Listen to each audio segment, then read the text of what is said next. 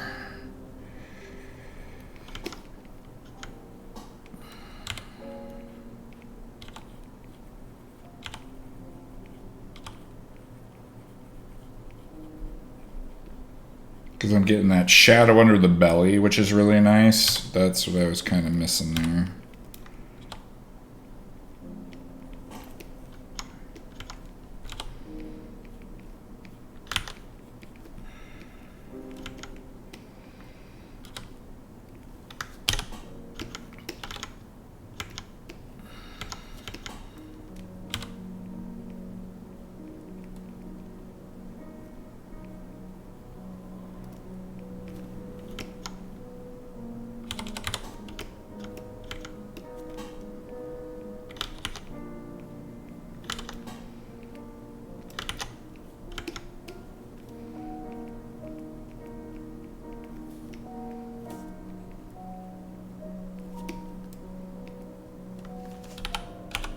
Ooh, sorry for the flashbang. You need to go to lit mode.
That's a good question. So again, what am I making after I finish the giant?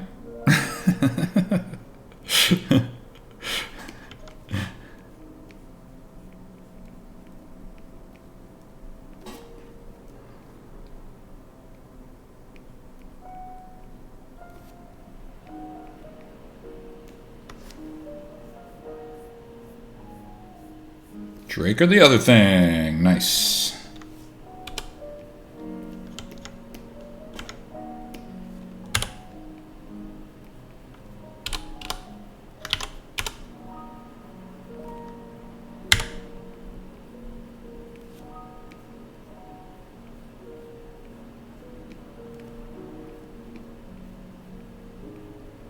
I also might have a little cleanup on the elves the wood elves to do, but that'll be pretty quick, I think. I don't think that'll take too long.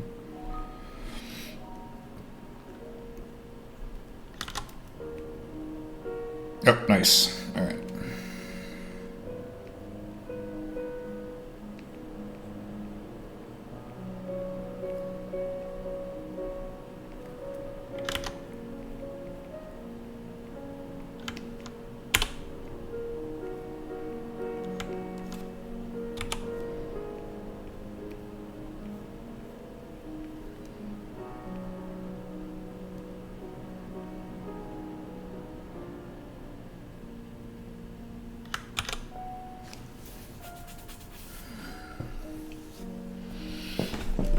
Nope, models too.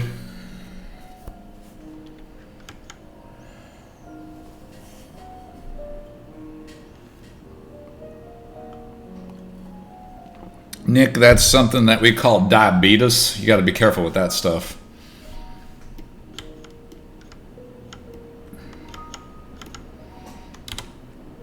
Yeah, the reason why we it always seems like we're texturing things is because texturing is the longest part about making these models. So, like, doing the models in Unwrap takes like a day, maybe two. Like, you can knock out a character pretty quick in terms of like modeling them, but going through and texturing the whole dang thing is time consuming. So that's the part that like actually takes a while to get through all of that.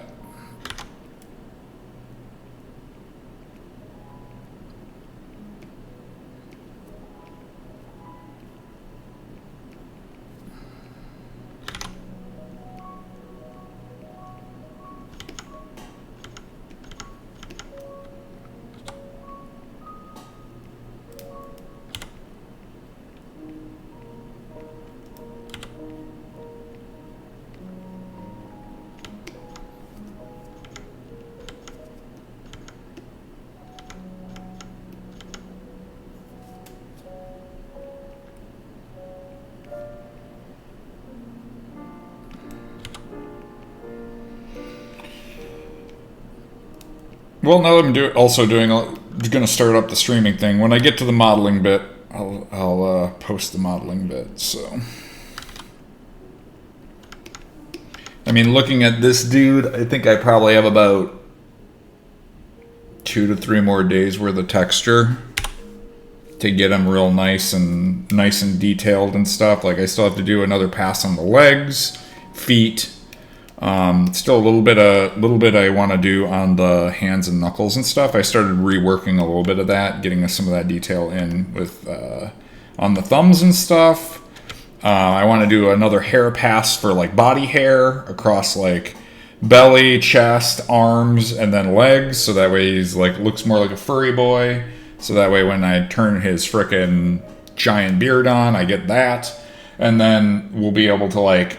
We could save out 2 textures where there's hairy dudes and non-hairy dudes. Like, we'll have a lot of options there that like opens that up a lot more. Right? I still have to go through and paint all of the. I got to finish up the helmet. I got to paint like basically the back of his head. I haven't done anything with the hair back on this side.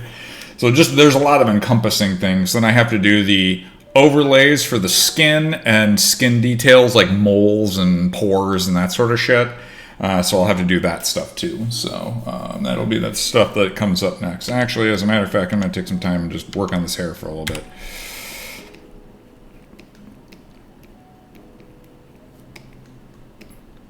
Well, I wanted to build it a little bit more modular because if we do have, like, if we end up making some other versions, right, of giants, you know, if we're making like mountain giants or like we might end up changing the models entirely, right? But this will give us the ability to kind of adjust them as needed and, you know, give us a lot of flexibility with the model and the textures and that sort of stuff. So, yeah, that'll be the goal anyway.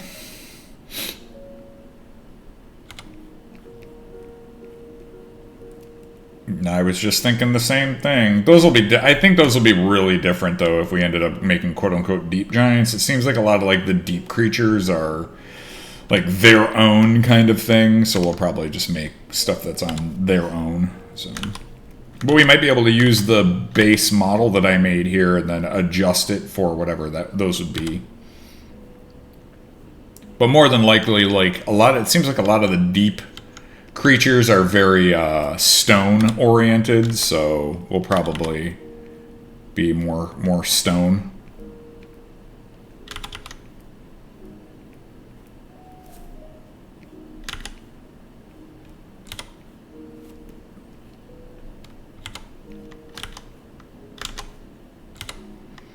The other thing that's kind of interesting a lot about these textures too is there's a lot of areas where we can leverage asymmetry.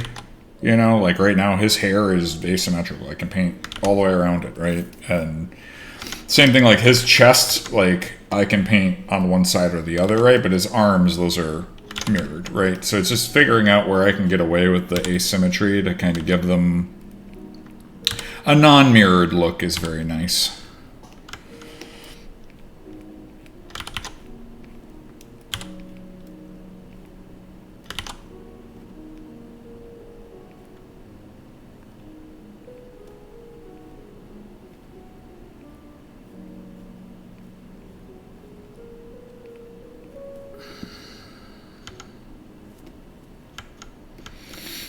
Yeah, currently I do have the giants are pretty close to what the humans and stuff are. I think only no, yeah, they're pretty much you could technically wear giants clothing because it would be laid out like how the player characters are laid out. So far, the only thing that is different though, I added these little like in between toe cards because he actually has toes. So that would be the only thing that would be different. But technically, that doesn't matter because the shoes and everything that you would wear on the character would still be the same then. So if I gave him boots or something like that, but yeah, I mean, like I basically built it like a character, so the modularity already kind of exists in the systems that we have. It just depends on like how we end up putting them together. So I basically built him like how we would have a character in our game for the most part to give him just more modularity in general. And then hopefully the way that we put everything together, then we get more options. So.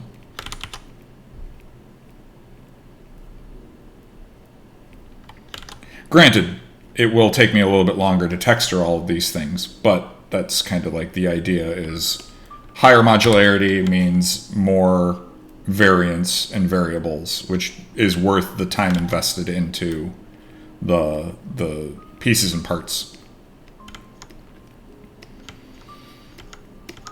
A lot. I'd probably say probably about 30 gnomes he could squish in 1 foot if they were all standing right next to each other.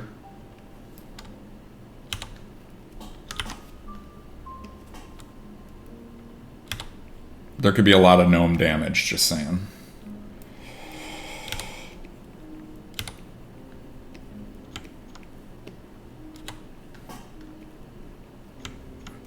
He can pick up 1 human, though. So, like, humans will fit... They're about fist size, so I feel like I drew out, like, my little human here. Like, if he was, like, in his hand, you know, you'd have, like, your shoulders, right? And then, like, your head, right? And he would be, like, stuck in hand, right? So you'd be like, help me! Help me, save me! I can't escape the giant. You know, so he can easily, like, hold a dude in his hand and squish him.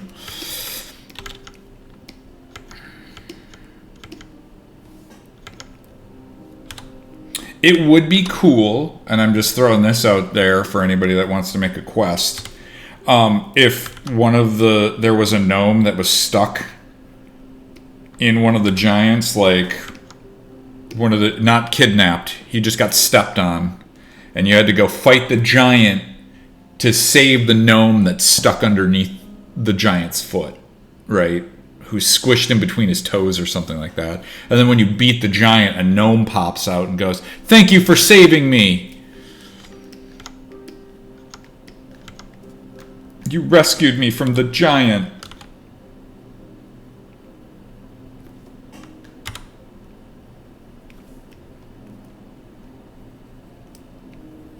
Just saying, but it might be a fun quest.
Oh boy.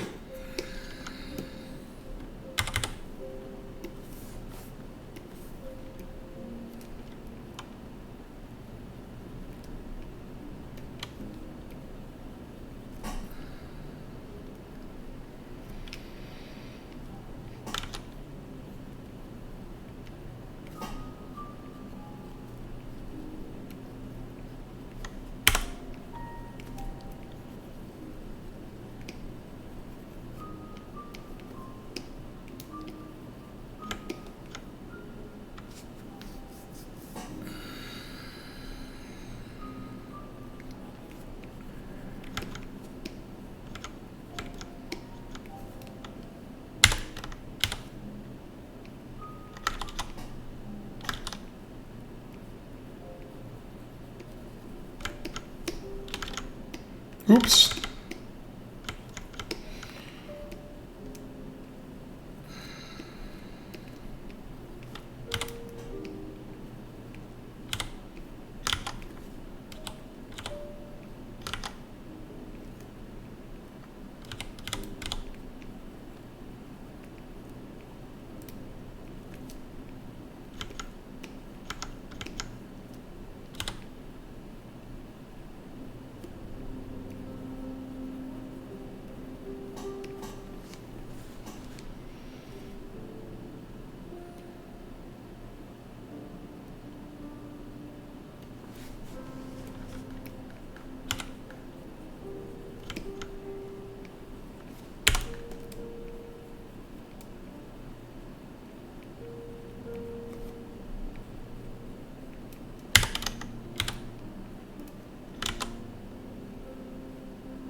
Actually, those are pictures of previous pizzas that I had made, Goblin. But I will be making a pizza tonight, so...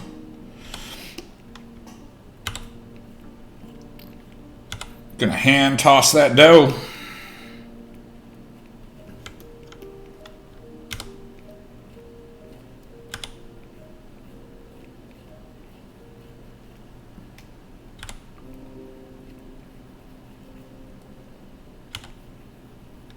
Probably start getting that stuff ready around 6, so that's why I think I'm probably going to call it around there, 6:15, 6:30, somewhere in there. So we still got some time to hang out and make art.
I'm glad somebody finally pointed it out. Yes, ever since we started listening to piano, we've been listening to Rammstein.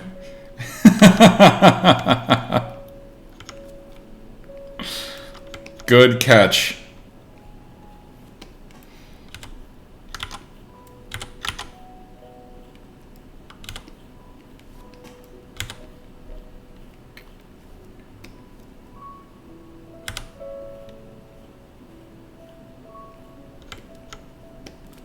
I'm wondering if the sensors will pick it up or not. Probably not. I don't think so, but we'll see. It'll be funny.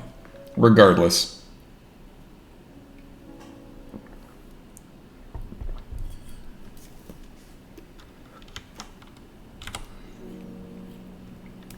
It hasn't been bitching to me that it's picked up any like audio that's like, oh, this is copywritten, because it's a very slow version of the song too, so I don't know if it can really pick that up.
Oh, hell yeah.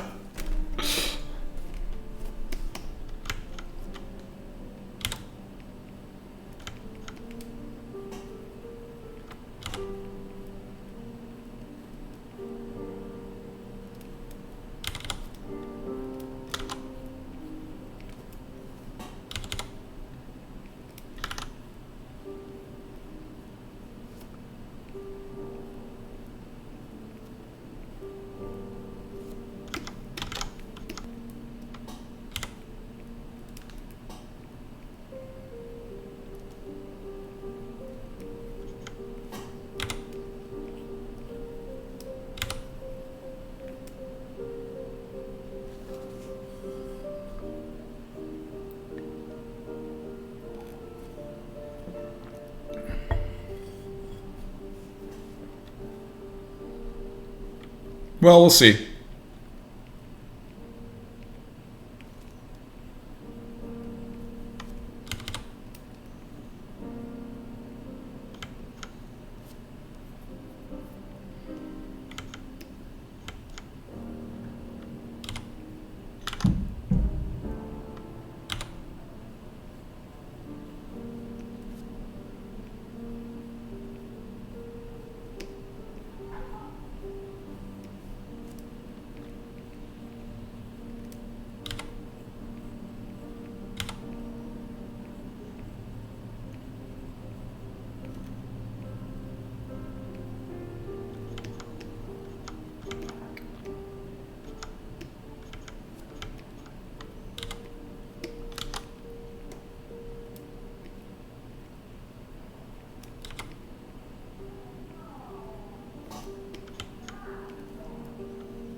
So cloudy here today, man. It's looking dark outside, and it's only 4:46.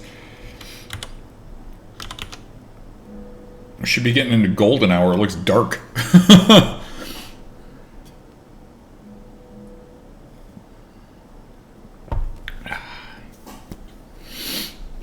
Aye.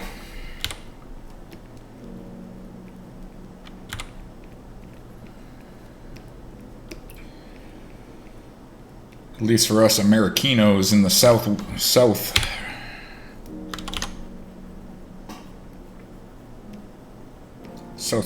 I guess. Yeah.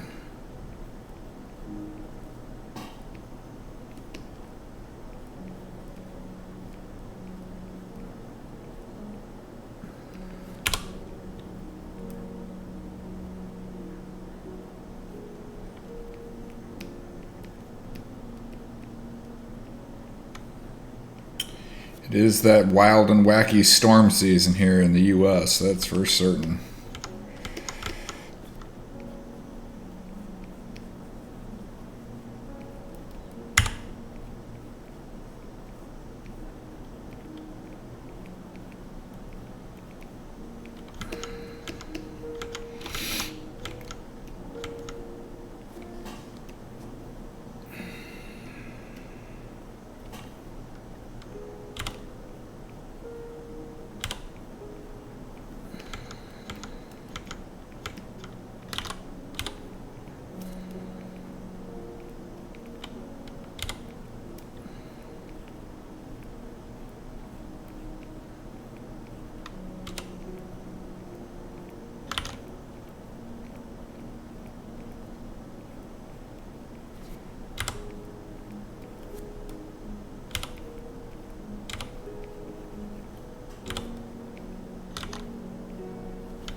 Oh, thanks, man.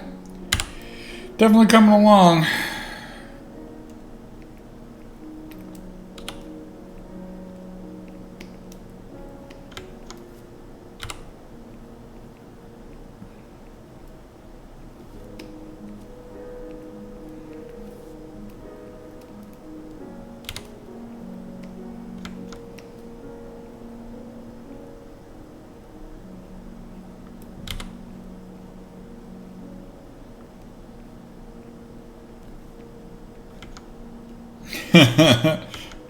I just want to know how his death animation is going to play out. If this guy is like, what is he? He's like 7 humans tall, maybe taller, roughly. So what happens when he falls down on top of you? Do you just die instantly?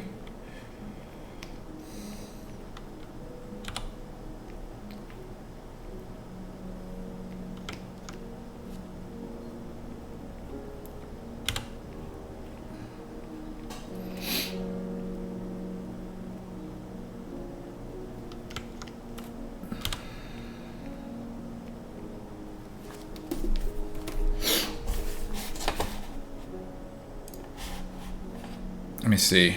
I think I posted an image of him. Where is Big Man's? There he is. Oh, and did I not post him next to anybody? Brutal. No, I didn't. Okay. Oh, I did.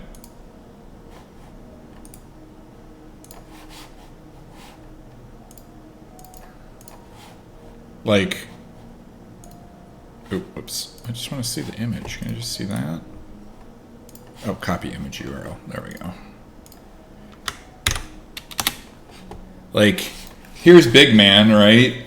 Like, here's your gnome, so he's about the size of, like, the height of, like, his ankle, right? And then you have a human, and that's up to his, like, frickin', you know, calf. And then... so it's 1, 2, 3, 4, about 5. Yeah, he's about 5 humans tall. He can hold a human in his hand. So, like, what happens when he falls down?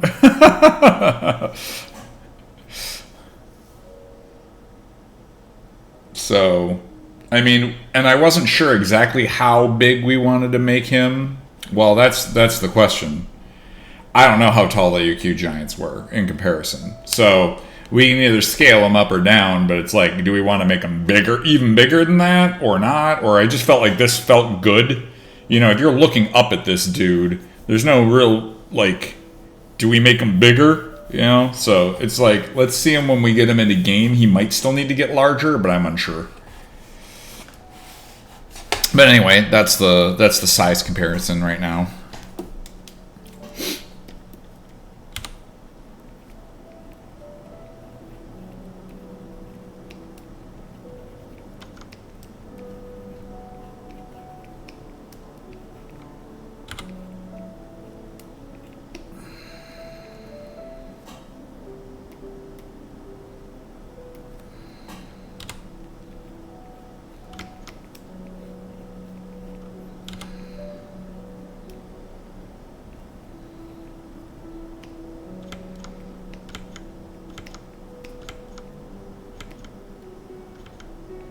Yeah, I don't know how we're handling, like, death stuff for characters, though, because I don't think we're physicsing them. I'm unsure, but...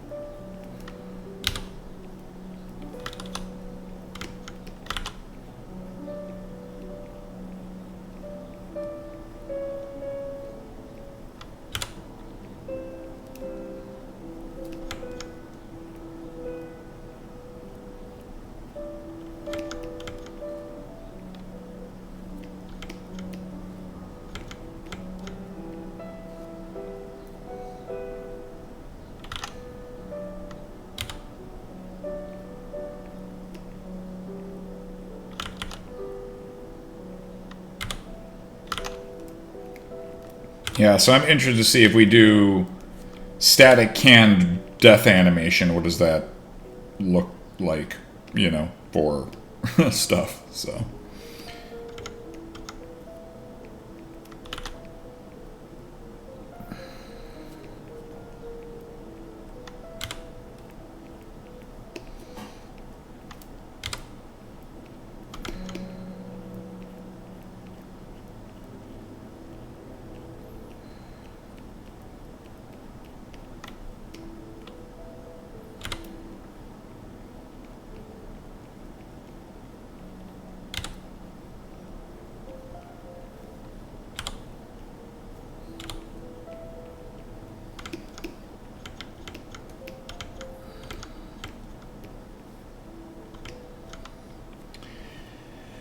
Yeah, give him a little, like, satchel pouch. Well, that's kind of why I just wanted to test to see if you could pick up a character with this model, because I think that would be an interesting way for a giant for, like, a couple of rounds or whatever, you know, for, like, 10 seconds or something, picks up one of the characters. It disables their ability to really do anything. They're not really contributing to the fight because they're being held. And maybe you can cast a spell or two, but then, like, he'll throw you for big damage, you know, or something like that. Would be interesting. But again, that's all theoretical, hypothetical kind of stuff, right? That'd be kind of interesting if the giant could, like, take a player out of the fight for a moment or two, right? And then just kick their butt. Like, all of a sudden you're like, oh crap, somebody got picked up. We need to heal or start getting heals on him, and then he gets thrown, and, you know, you have to kind of, like, guess when that's going to happen or whatever. It'd be kind of interesting.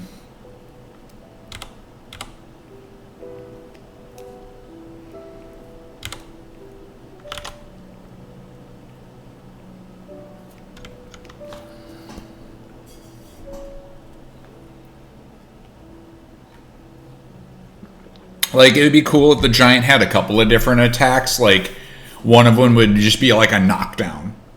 It doesn't do any damage. He just slams the ground so hard that the wave just shakes you and makes you fall down, right? And so like anything you were casting or anything like that gets undone, right? And so now you have to like, everybody stands back up again or whatever, and then like the fight will continue, but it'd be a way for him to kind of like stop things from happening, you know, without like murdering players straight up, right? Like I think there's a lot of interesting fight mechanics that you could add to the giants specifically, so that way it's like, yeah, they don't just like slam the ground continuously and it's boring. We could make the fights real interesting. You know, so they have like interrupt abilities. They'd have some like, you know, some, again, the picking up a character and just disabling one of them for a certain amount of time, you know, where he's like holding you or whatever, and then you have to do enough damage to him to let you go or something like that, you know, kind of thing where, you know, be interesting.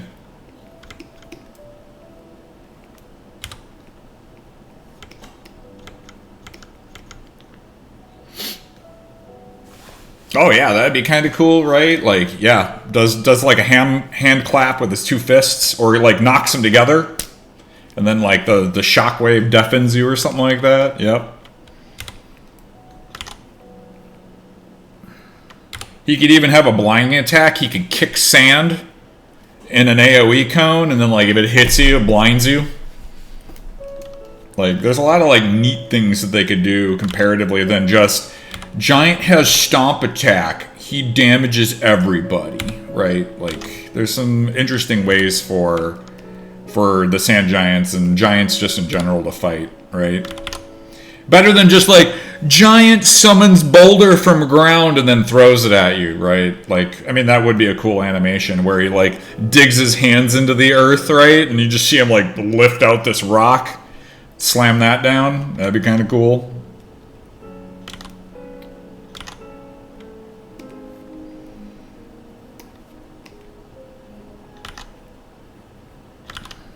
Somebody writing all this down? These are great ideas. Let's get. I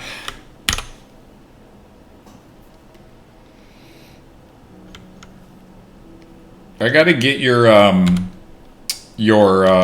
stuff, Zukin, for asking when have you saved in a while, and the sub stuff, just because that's so much fun. I love that stuff.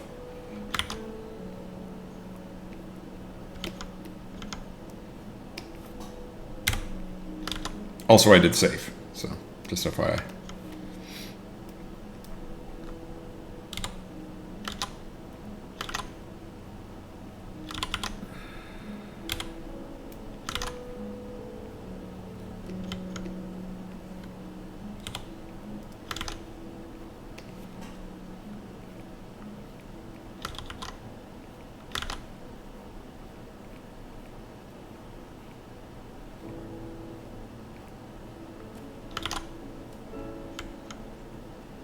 Oh yeah, I mean, I gotta get that all set up. That's all future stuff. I ain't too worried about the money hats right now. I'm just here to provide some artistic entertainment. That's it.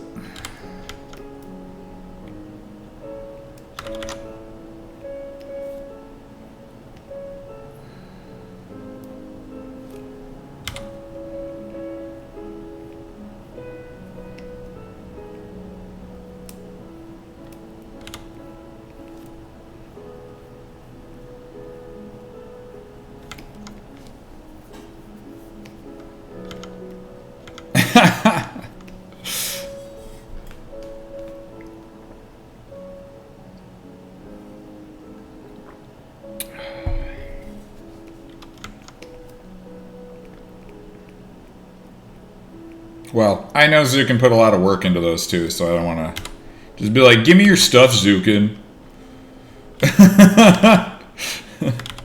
Like, again, I used to just sit here and make art many, many years ago.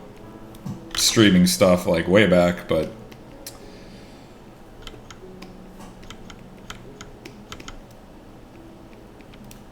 I just make art for the love of art, man. That's what it's all about. It's kind of funny, too, because, like, when I first started getting into the video games industry, right, like, I'm like, I want to make video games. I'm going to school to make art for games, right? I'm going to get my bachelor's art, degree and that sort of thing. And like, I remember my mom told me this story that she had somebody tell her, right, when she was saying, well, what's your son doing? He's like, oh, he's learning to make video games. And she told my mom straight up to her face, she goes, oh, he's wasting your money. He's not going to be, he's not going to be able to do that. Come on, And it was just like, my mom was like, what the, She's like, oh, okay. Well, I end up graduating, right? And 2 weeks later, I get my job in the game industry. It's like, it was so rare back then to even have that happen, right? But I like walked out of school, walked right into the job. And like, my mom had been working at like a mill for years to do all that sort of stuff, right? And so like, dude, my mom told me, she was like, yeah, I got to walk into work, and I walked right up to whoever it was, the lady, and she goes, my son just graduated and he got his job in the gaming industry and he's now making more than I am, right? And it was just like, in your face, right? Like, he didn't waste the money, right? He went after that, as hard as he could and got the job and all that sort of jazz. But I'm just like, you tell that lady, Ma. Like, dang, dude. My mom wasn't harboring any ill resentment there. Not at all. But anyway, yeah. I got to kick a story when she told me. Kind of one of those things, too, when, because, again, being in the games industry, right? Like, I ended up, I think for Christmas one time, I was like, yeah, I really want to pick up Grand Theft Auto. I forget which one it was. I think it was like 4, right? Back when 4 was coming out. And so my mom's in line to get the game or whatever. And this lady who was just behind her goes, do you know how violent that game is? And you're getting that for your son? And my mom turns around and goes, listen, lady, my son's like 30-something years old and he works in the video games industry. I think he's okay. Talking about like this lady to be like, oh, you're getting that game for your son or for your kid. It's like, maybe before you like judge people on that sort of thing, you just like take a moment. Oh man, she's got great stories, man. People are telling her random stuff.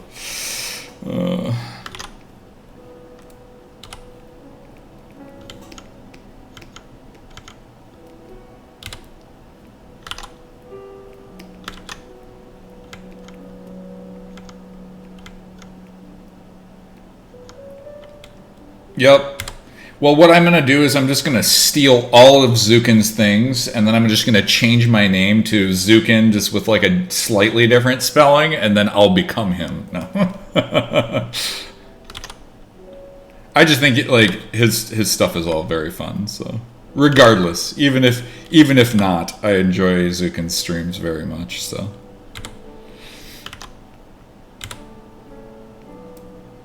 I don't always get to catch them all of the time, but when I get to hang out in there, it's fun.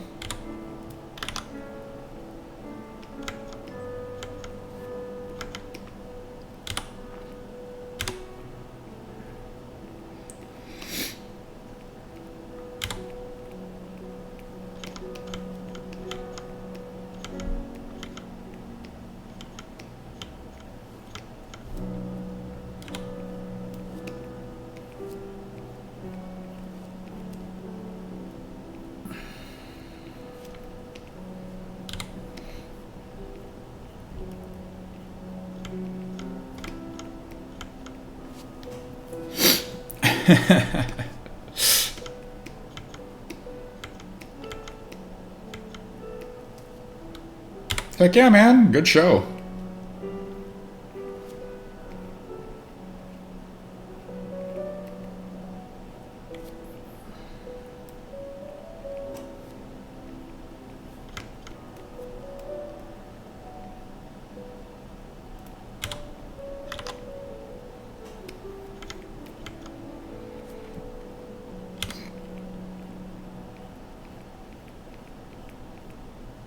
What's up?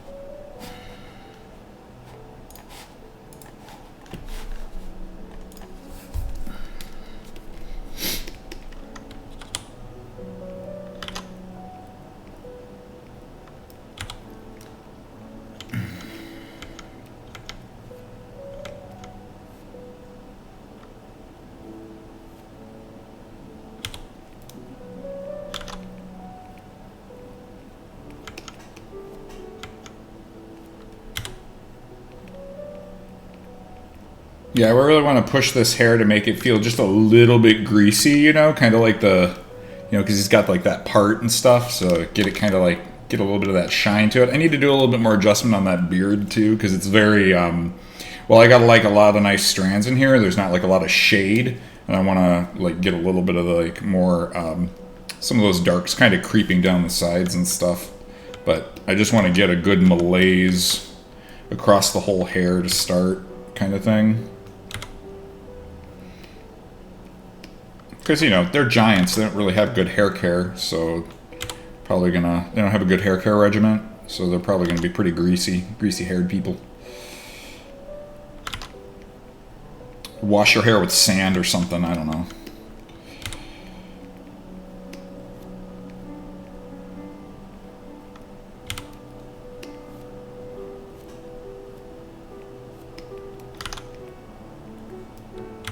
Not many giants get to go on a spa day or anything like that, I'm sure.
One of those shapes that you find out works really, really well in a lot of like art is it's like the N or sideways, you know, like it could also be the Z, right? Where you do this little shape just to get irregularity, where you make like this little like zigzag. It works really well to like get details in certain spot to kind of give you more irregularities and stuff in a lot of like texturing and stuff. I find myself making that shape a lot when I am doing textures.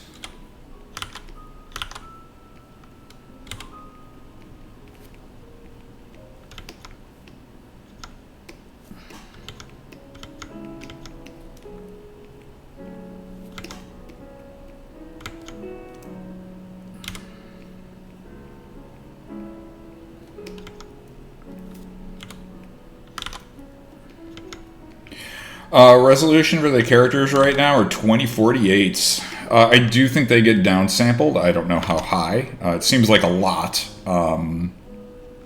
Because the other day Zukin was showing off like the wood elves and stuff, and their textures were super low looking. So it looks like they were getting crunched down to about like, I want to say a 512, maybe lower. It looked pretty low though. So I'm unsure what native resolution we use and when, but it would be cool if, you know, when you're running it and you're really close to objects, it would be the highest fidelity, so it'd be like 2048s. And then as they get further away, that's when they kind of, you know, they get that, like, that D-resolution in terms of texture size, but pretty high.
Ah, what did I catch? Oh, I caught a little bit of the brow.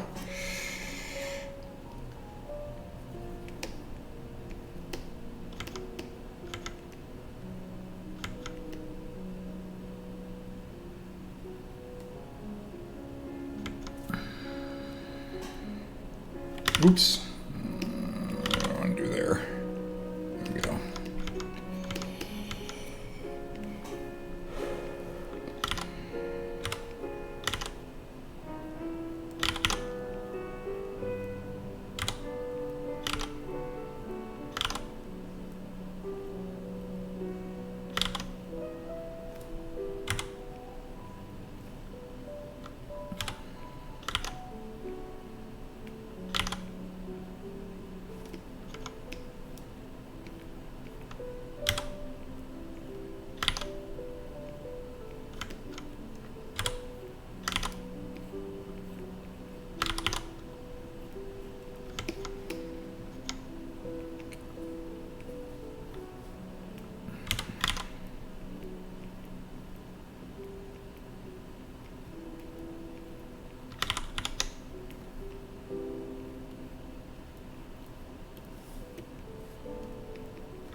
think that hair's coming along quite nicely so far.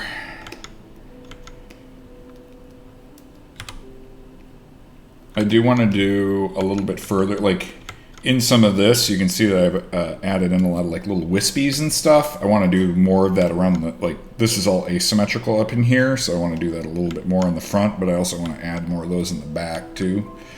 Obviously, as I kind of like work through the character, that's kind of a goal here.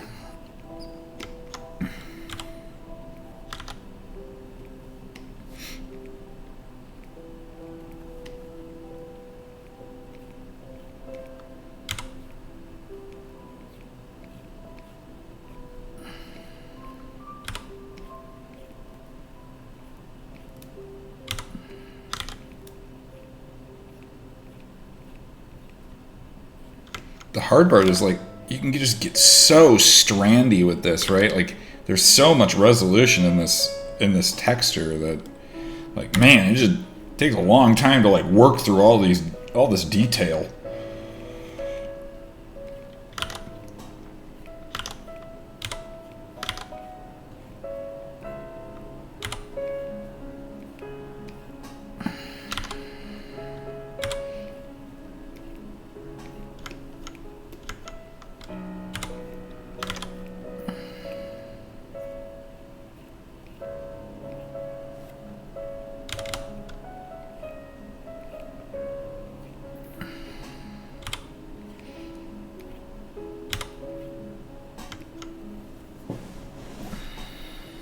Yeah, right? There's just like flocks of birds that hang out around them. Technically, that would make a lot of sense for the giants specifically, because like they probably have a lot of parasites, so there's probably be a whole lot of like, you know, kind of like one of those whale sharks, right? There's a lot of like symbiotic creatures that would hang out with the giants because the giants attract larger things that they could eat.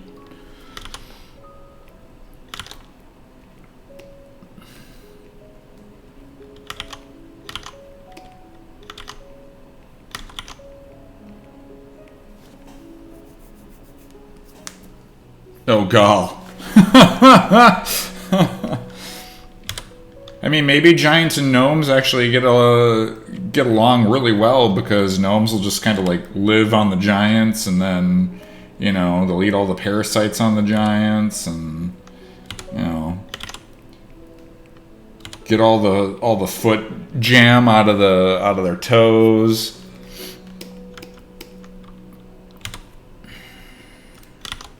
I would think giants and gnomes would have a very symbiotic relationship.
Actually,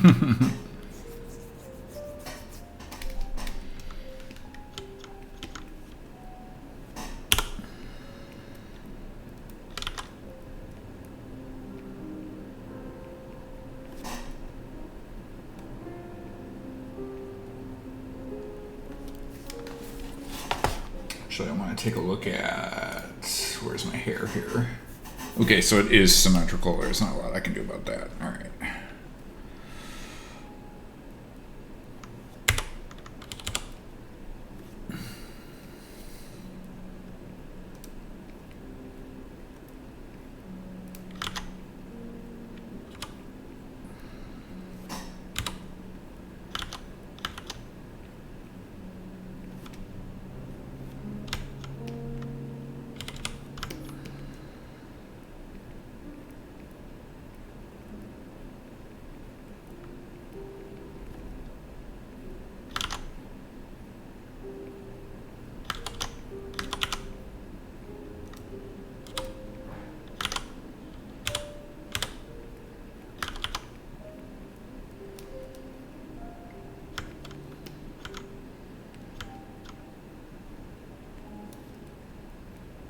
I'll check it out.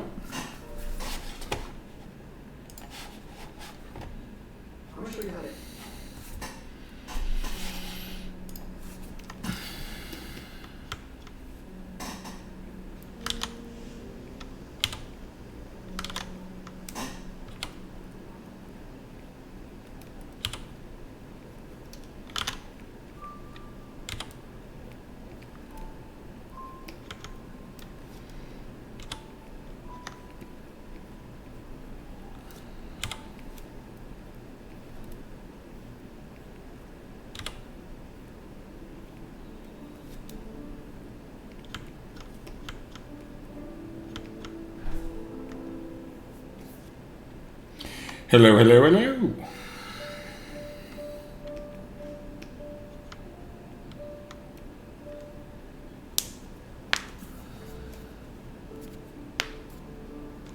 Yeah, Nick. Thanks for swinging in.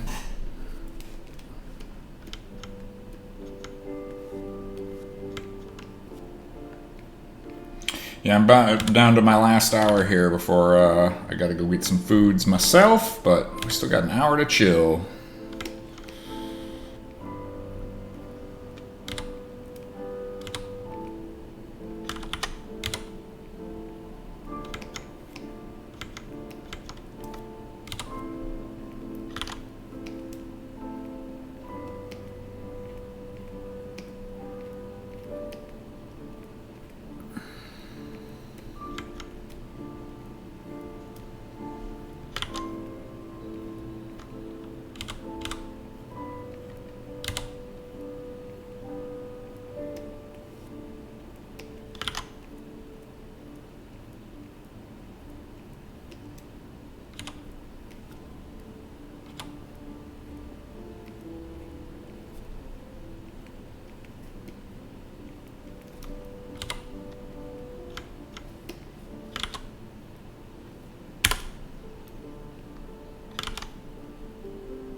So anybody enjoying the new Fallout? It's pretty good. No spoilers, nothing, but I've been enjoying it. I haven't like turbo binged watched it or anything. I'm trying to like, you know, space it out a little bit so I can just, you know, enjoy the ride, which has been pretty fun.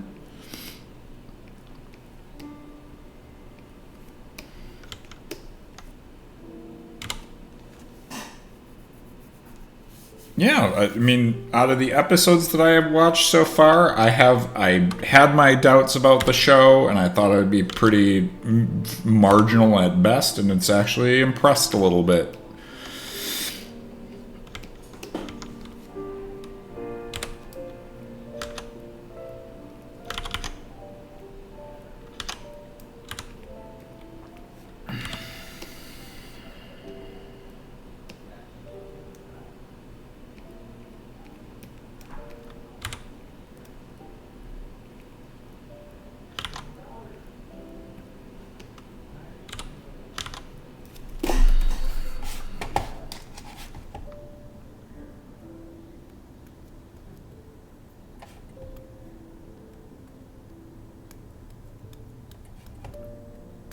Oh yeah, he's fantastic. I will also say, I'm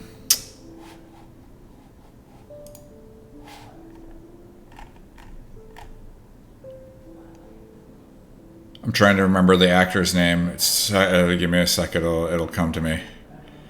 Goggins, Walton Goggins. Any show he's in, he's freaking fantastic. That man has a way around delivery and acting that's just phenomenal.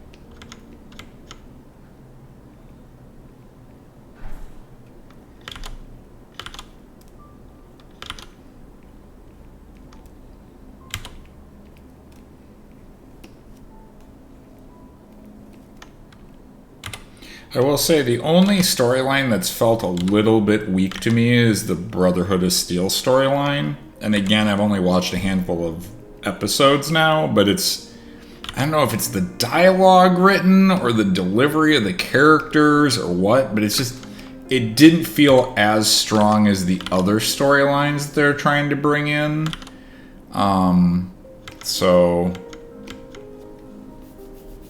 Oh yeah, Goggins plays the ghoul. Yeah, it's fantastic. It's so good. I think he also he's kind of the bridge character for you to see what's going on from you know, what the world was like originally. So you're kind of following a little bit more closely to what he's doing, which is interesting too. I don't know if they're going to keep doing that through more episodes or what, but he's kind of tethering you to what the reality is of the world, which I think is interesting, right? Because you're getting a view from Lucy, which is the idealistic, but he's kind of the version of reality, right? And I'm finding that intriguing, an intriguing way of storytelling, because it's grounding you in the universe. So you're getting the idealistic view and you're getting the reality view, and it's kind of playing off of those two things, and I really like that.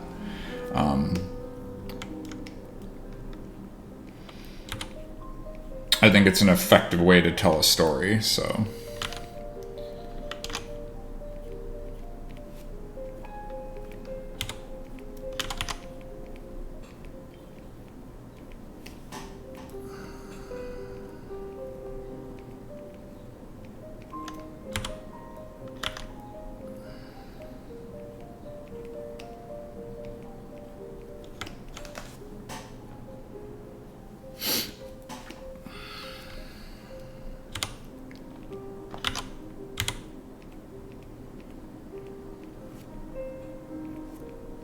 Additionally, X-Men 97, also very good. I've watched that whole... I'm up to date on that. That's been... Once again, thought it might be kind of crummy. kind of hitting my expectations on that. It's getting that. I remember watching that cartoon with my dad on the weekends, right? That would be like our Sunday morning cartoon thing. And he loved, dude, my dad was such a comic book nerd when he was like younger. Like, loves Doctor Strange, that's his favorite superhero, right? But like really into X-Men. And like, cause that was his jam. And then we watched the original X-Men cartoon, like on Sunday mornings. Like he'd spend that time, and that was kind of like our thing. And so like watching it, I guess totally takes me back to that time, and just it's pretty well done. So I was been pretty impressed with that one too. Blew me away too, because I thought it was all 3D, and then was reading articles about how they're making that show, and it's actually 2D.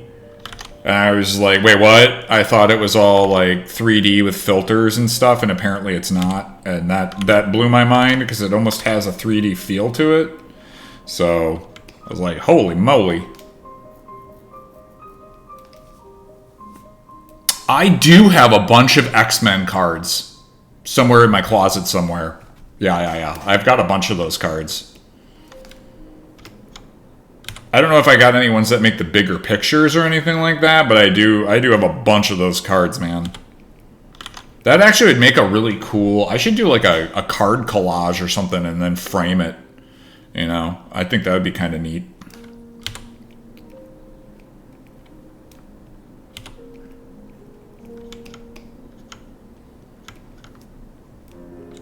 I mean, what else am I going to do with them? Have them sit in a box forever.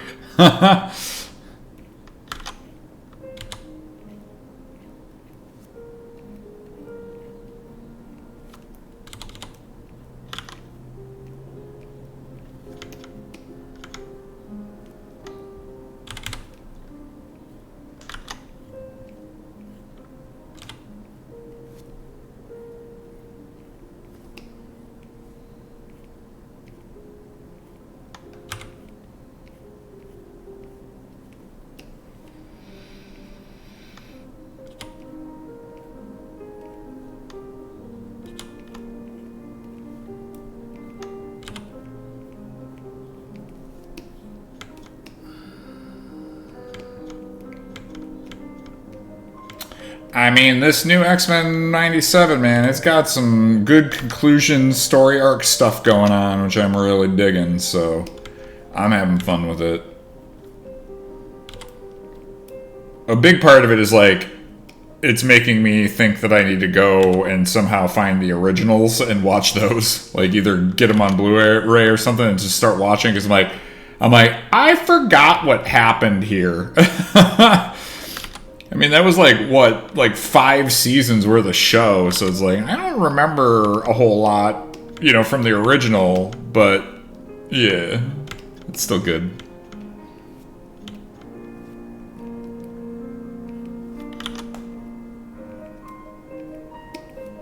Yeah, I mean, I kind of just want to watch it at my own leisure, so I might get it on Blu-ray or something, just so I can sit on my couch and watch it on the weekends or something.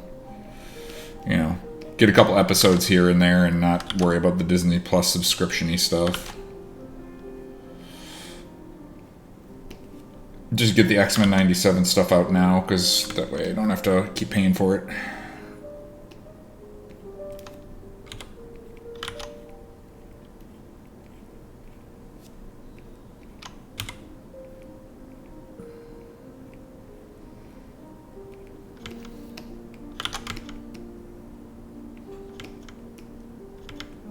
Ha!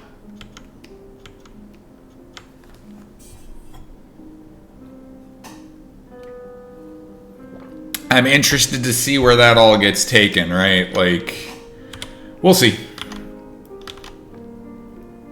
Like I said, part of me was just like, I'm still trying to play catch up. I'm like, what the hell is happening?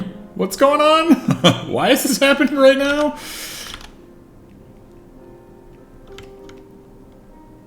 The nice thing about that stuff is because it's all new. You don't get to go, oh yeah, this already happened and that already happened, because it's all new episodes. So it's pretty fun. Enjoying the ride anyway.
Yeah.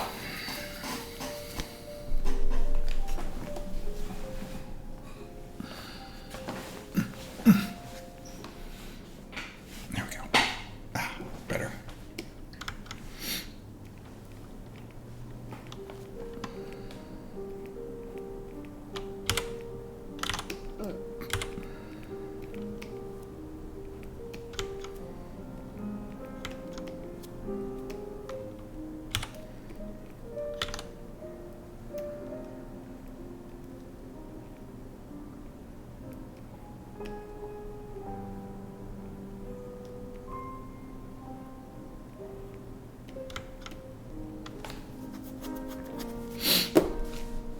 Yeah, exactly. Well, that's kind of like, I just picked it up to get the X-Men stuff, and then once that's done, I'm just gonna bail out.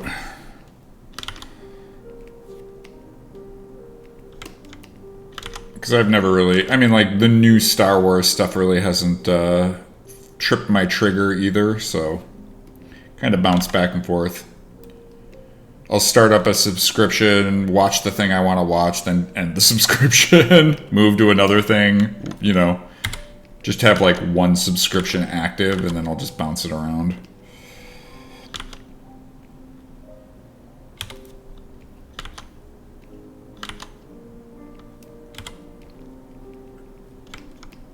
Yeah.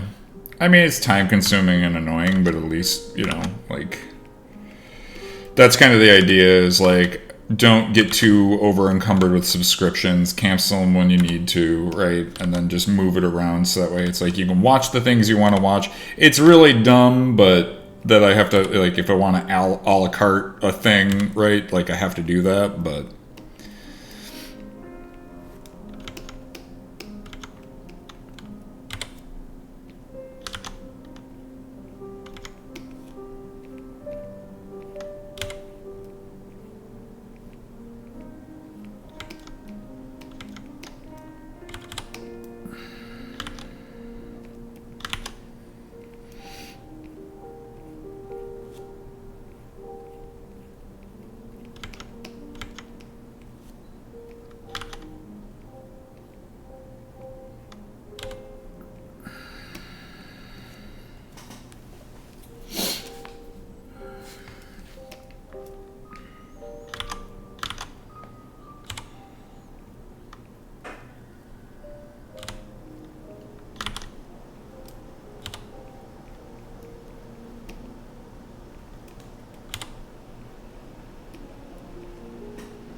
yeah, me too. He's really coming. Like, again, you know, it doesn't feel like much when you're working on it. Like, oh, I just did a little bit more hair, but you gotta remember, I didn't really have any of the hair done back here about 30 minutes ago, and now we got hair, so that's been good. And I solved some issues with the cloth and stuff, so I mean, like, we're making progress. It's just, it takes a long time to go through every element of these characters and get it all in a really good state. And again, I think I'm going really heavy on the details with this guy in particular, only because, like, really fine with the detail, because he is so big that I need to, like, pack in as much, you know, strands of hair, and, you know, like, even when I was, like, painting his face, which I need to do more of, like, if you get really in here, I mean, like, even got some, like, pores and stuff starting to go on, and I might push that further,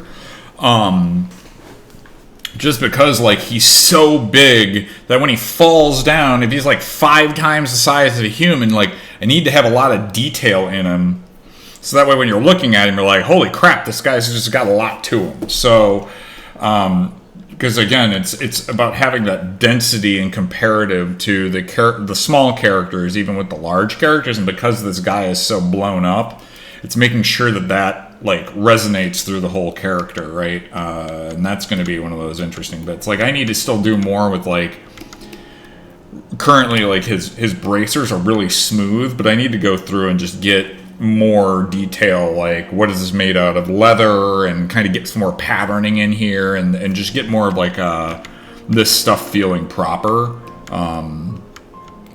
you know, for a lot of these items and elements and whatnot. So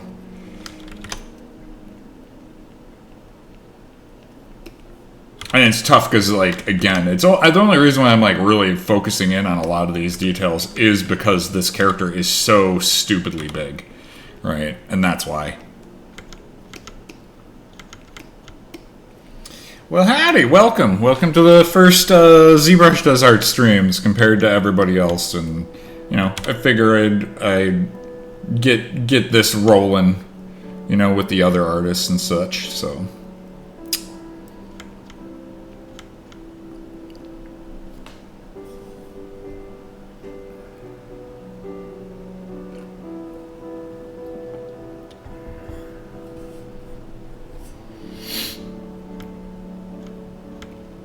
Yeah.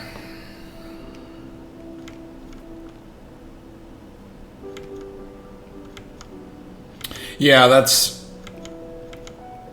one of those things too, is like, that's what I was saying earlier, I think in the stream, is like everybody knows the sand giants in EQ, and yeah, it's important for us to like hit some of these targets really so that way they look really good.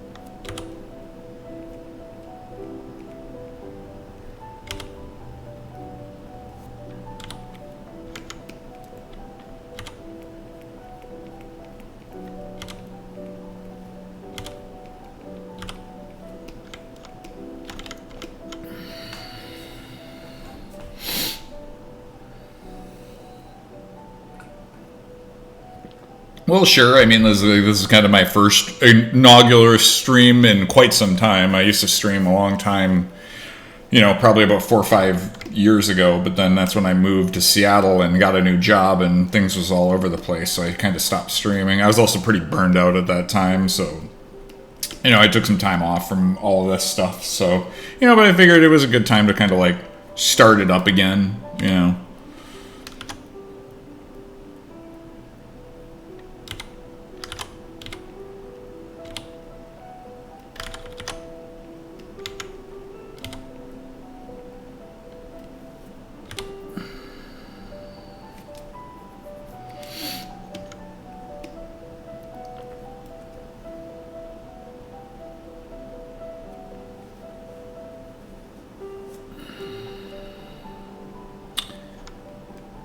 Well, hi, Ox. I mean, again, I was kind of talking about this earlier, where, you know, it's cool. It all comes down to practice, right? It's taking the time to, you know, get new skills and learn, and, you know, as I paint these characters and do more stuff, I get more knowledge, right? And I apply that to the next character that I make, right? And a big part of it is just taking the time to do it, right?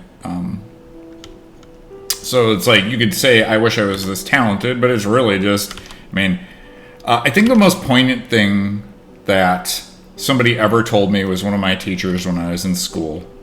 And his name was Stephen A. Missile. So his name was Mr. Missile. And he was like the coolest dude. And one day after class, we were kind of like walking out, and he'd been doing like, you know, life drawing stuff, and he was like showing off some of his work and stuff that he was making. And it was just incredible. Like, he's an incredible artist. And I was like, Mr. Missile, how do I get as good as you? And he looks at me and he goes, kid, I've got 40 years experience on you, right? You're just starting out, right? And this was when I was like 20 something, right? And he's like, you know, I've had all this time to like learn and experiment and fail and do all these things. and you're still getting there, you know? And that's one of those things where it's like, if you can start learning how to draw now. You know, you take 30 minutes out of your day, 15 minutes, right? And just start sketching things. Draw a dog, right? Draw a cat, draw, and it's gonna look bad, right?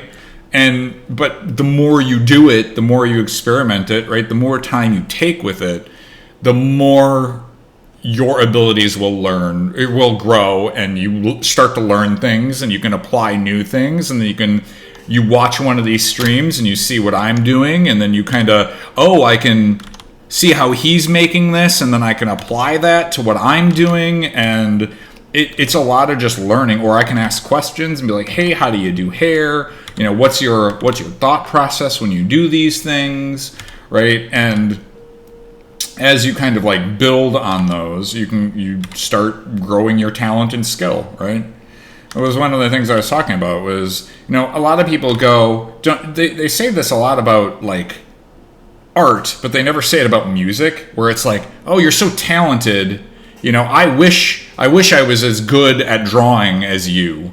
But nobody ever goes, I wish I was good at, you know, playing an instrument as you, or whatever. You always just go, wow, they're so good at playing, right? And it's kind of one of those things where I always find that interesting, where people will say that more about drawing, oh, it's just a talent. But when people look at music or people playing music, they go, oh man, they practice really hard, you know? And art and drawing and that sort of thing is the exact same thing, you know? It is all practice. It isn't an innate ability to draw or that sort of thing. It's you know, sheer time taken to get really good at the thing that you want to do, which is the same as getting really good at playing an instrument like guitar, or, you know, that sort of thing. So I think it's kind of weird that art gets a odder, I don't want to say stigma, but just like a thing where some people just look at it and go, oh, it must be innate ability, it's natural talent. And really, like, you know, you're not seeing that person, you know, practicing every day on the piano or on the guitar, or, you know, sitting drawing every day, you know, doing life drawings and that sort of thing, right? Or making models and doing textures. And so a big part of it is just, you know, the amount of practice and time. And I think that's what my teacher was getting at, where it's like, yeah, you haven't gone all this time, right? You haven't learned all that stuff.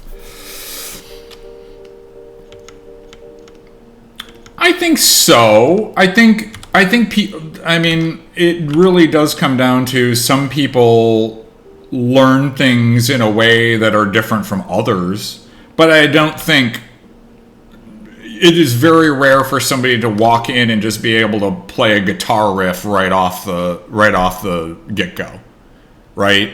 Or be able to walk up to a sheet of music and instantly read it, right? And know what it is. All of that is practice, right? And so, yes, people might understand how to play music better than others because they're looking at it in a different way. But I think it's just because they have a way that they're learning that's different from other people, right? Which makes it appear that they like get it better, right? But, you know, because some people learn how to play music through the notes, and they like learn the notes and they learn how to play the notes, and they read a sheet of music, and then other people literally learn where they can like play and they're just playing by ear, right? And they just learn how to play guitar by ear, but they don't if you showed them a sheet of music to read, they wouldn't be able to read it. They just learn how to play it by innate feel, right? And that is two different ways of learning a thing, but they're both learning how to do a thing. They're just learning it in their own way. Yep, exactly.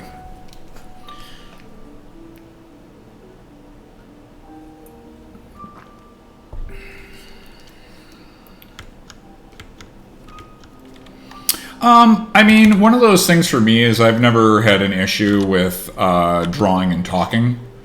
As a matter of fact, when I was in, you know, high school and stuff, I get in trouble all the time for drawing well in class, and the teachers really didn't like that. But it was weird because they would ask me questions and then I would answer them, right? Because you can listen and talk, and it's kind of the other thing that I've noticed that you can do while doing a lot of art is I listen to a lot of audio books too, like in the background, and because my brain can be thinking about doing stuff meanwhile I'm like painting and drawing and stuff, and like those two things are two separate apparently parts of my brain, and I find that it's not too difficult to split those two things in terms of art and like imagination and like listening to a story. One thing that will kill my flow is if I have to do like data entry and I'm dealing with like naming and conventioning and I'm really having to like actively think about stuff.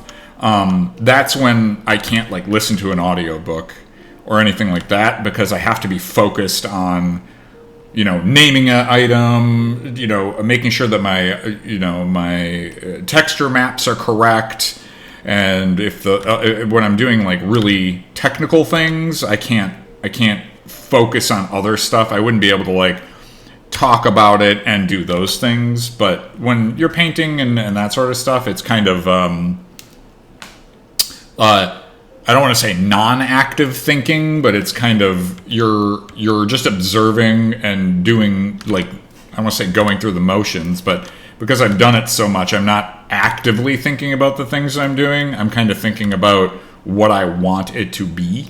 And so then I'm just trying to make that happen. So it's less, I want to say, like, actively thinking about stuff and just kind of more doing it. So yeah, talking, doing art, pretty easy. Not too difficult. I could see it if I was first starting out, and maybe it would be a little more difficult and stuff. But yeah. Hello, Defiant Possum. What's our time check? 6:03. So I got 30 more minutes. So we are still got a little bit more time to jam out and hang out and stuff. So, which is good.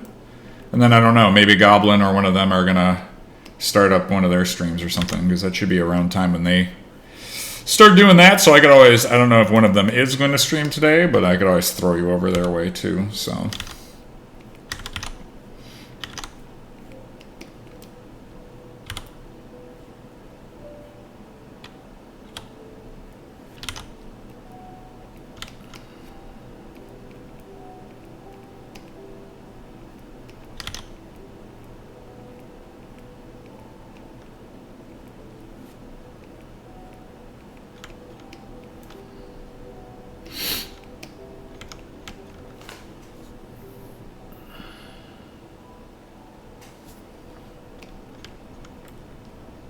for sure, man. I mean, that's why we make the artworks, because it's chill and stuff, and it's cool that people enjoy not only just hanging out and just being around, but like just, yeah, this is our chance that we're Bob Ross in this, right? Like he pioneered this stuff, right? Like, let's be chill and hang out and chit chat about things and life and stuff, and listen to some chill music and yeah, make some cool art, right?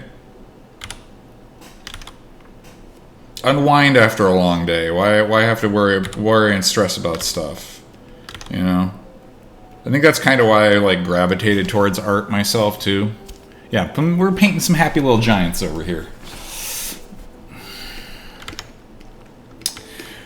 But yeah, I mean, heck, in high school and stuff, I'd get just like serious migraines, really bad, like to the point at which I'd like just throw up, right? Like that's how bad my migraines were.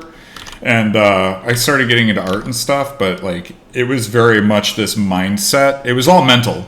That's what I eventually found out. Like, some people are affected by like food and that sort of stuff, and light and just different stuff. Mine was all stress related, like, because I lived really high stress, high school, right? Not a low stress environment. But it really was like I ended up like shifting my mentality to being like really low stress, where it's like people get really worked up about things, and I've got these tasks to do, and I have life, and I've got all this stuff, but it's like if you put yourself in the mindset of, hey, if I'm doing the task, right? If I'm doing the thing, and I know that I do good work and I do a good job, there's no need to stress about it, right? And from that point, like, that was a big turning point for me. All my, it's like I rarely get migraines now. It's maybe like every once in a while. And now because it's not chronic, like the pain threshold and all that sort of stuff really is like pretty minimal. But like, I think, yeah, exactly. And I mean, I get light sensitive myself, and like, I actually get what's called hallucinogenic migraines, where my vision will start turning off. It's very freaky. The first time I had it happen, I thought I was having a stroke, but like, it looks like a TV that's getting no reception, and that's what happens in my vision. Literally, just turns into snowy TV. Super fun, super disconcerting. But now that I've, like, again, it's kind of really, I learned that it was very much a mental thing. And once I was able to switch that over and, like, get all that stress out, like, now it's like, that's kind of why I enjoy doing art and stuff, because it's, like, really low, granted, I work in the games industry, too, which is, like, higher stress, but again, I have that mentality of, I'm going to be getting the work done, I'm doing the work, I know I do a good job, right? Like, I don't need other people telling me that I do a good job. It's just like, I know what I'm doing and I know what I'm all about. So, it's getting in that comfortable space in your own head that helped me out a lot. Yep.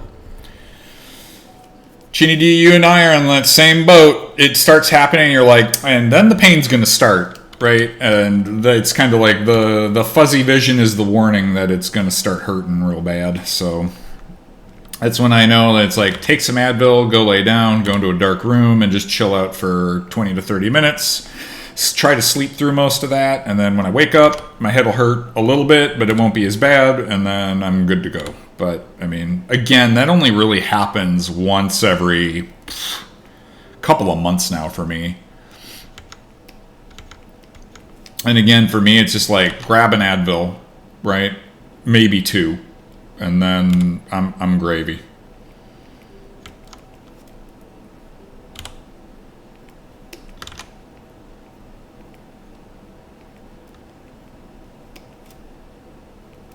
But that's what I learned, was like, it really was that like high stress that I was putting on myself, right? And once I worked through that and got myself right on that, I mean, it took a little bit of like mental reorganization, right? But once I was able to like continually push that mental, then that fixed a lot of things for me, which was really good. I actually am not really like I don't really take stuff to try to fix my things. I try to, again, it's all up here. I used to swim a lot too. So swimming for me is like, you have to get really comfortable in your headspace, because you're spending like 3 or 4 hours swimming laps in a pool. You're like in your head for all of that time. And so it makes you real comfortable with yourself, when you're just sitting there, just swimming, And so like that helped me get through a lot of stuff. Again, was just like, just working through a lot of mental stuff, and then getting really happy with where I'm at and the person that I am, and like that sort of thing. Like, when you have 4 hours, per day, 2 hours in the morning, 2 hours at night, and you're just swimming laps over and over, it's a lot of just time to think about stuff. So, that helps you get right in your headspace. So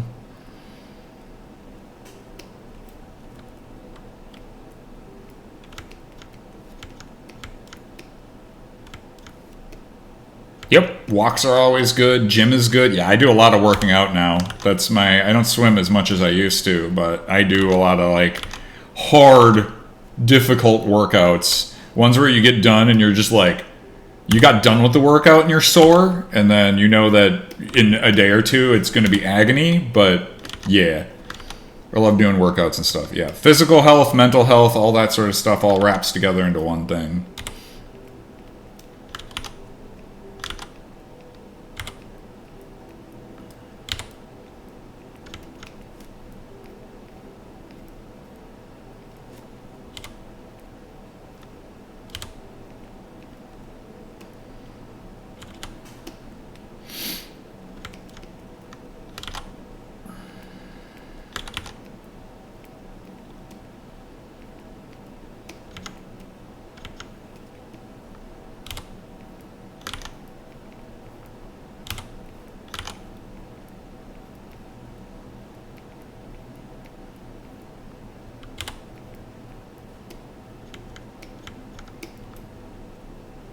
See, that's where I am an absolute night owl. That is one thing I do. I do not wake up prior to like 9:30. Again, perk for working in the games industry, but yeah. And I'm even grumpy when it's 9:30. Like, I prefer getting up at 10, but that's just me.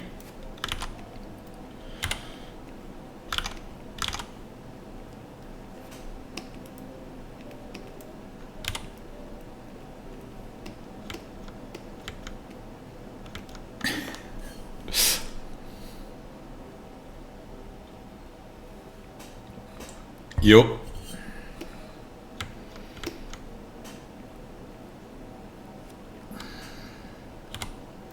Good sleep is key. Not gonna lie.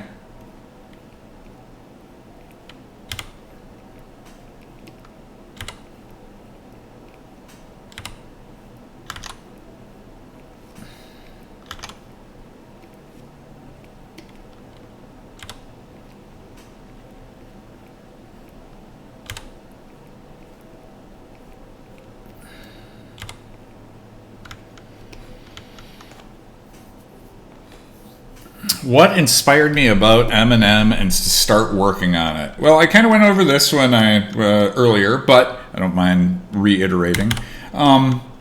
It's kind of when I started working at King's Isle Studios. I met Sean and Patrick Morrison, two of the guys that work on M&M now, and met those guys, and like, we were working on different MMOs and stuff at the time, and so I just kind of knew Sean from that. And then when he started M&M, right, it was kind of around pandemic times, and so like I was watching him kind of like post artwork and images and that sort of stuff. I mean, and I always thought like it looked great, looked really cool. And so for me, it was kind of seeing all the art and stuff. I was like, man, I feel like I could contribute to that project and really like bring something to it, and because I had some experience and just like contribute to the artwork because I thought it was neat looking. And so no, you're fine. I don't, like I said, I don't mind reiterating or anything like that. So no bigs. Plus, other people might have joined; they don't know either. So there are no bad questions or wrong questions. So I mean, for that, I ended up reaching out to Sean and going, "Hey, like I saw you guys are working on this project, and this is 2 years, later." And I was like moving back to Austin. I'd been living in Seattle and stuff, and I was like, man, I want to contribute a little bit of time onto another project, right? And so I messaged Sean, just kind of out of the blue, and asked him, hey, do you need any artists for your project? How's that going? I just told him I had been following it for a couple of years, which I had, and just every time he posted a new thing for it, I was like, dang, this is starting to like come together and stuff. And that's when I was like, yeah, would you mind if I worked on M&M and started contributing to the project and stuff? And he was like, totally, let's go. So I mean, he was all about it, and so that's kind of how I got started on this. And it's been about 7 months now, I think, since I started. Maybe a little bit longer. It hasn't been a full year, but working with Zukin and Goblin and them, and just getting the characters kind of lined up with the UVW refactor and that sort of stuff. And it's like, I'm glad I've been able to contribute to the team and start making cool stuff. Making the gnome female and the wood elves and stuff has been pretty cool. But it's been a lot of learning for me too, just on terms of like, what are we looking for the assets, and kind of like spin up into what is the art style? How do I need to make things? Exactly, like getting to see all the concept art and stuff, and like, folding these things into how I make stuff is a big part of doing character art, right? Which is, I make stuff in a certain style. I have my own style personally, but it's like, how do I evolve my current art style into the style of M&M, right? And adopt their way of doing things for their characters, right? And, can I modify the way I do stuff and paint things and that sort of stuff to fit their art style? You know, it might not be in totality, but it's kind of like to fit the style so that way when you put characters next to each other, they all kind of fit, you know, so. And that's kind of like the job of a character artist. It's kind of funny. I've been told in the past for previous jobs where it's like, well, we don't think you can do the art style. It's like, dude, that's like my job, right? Like, it might not look like it now, but it's like, if you give me some time, I will adopt the art style, right? Like, it's the whole point. So, it's funny.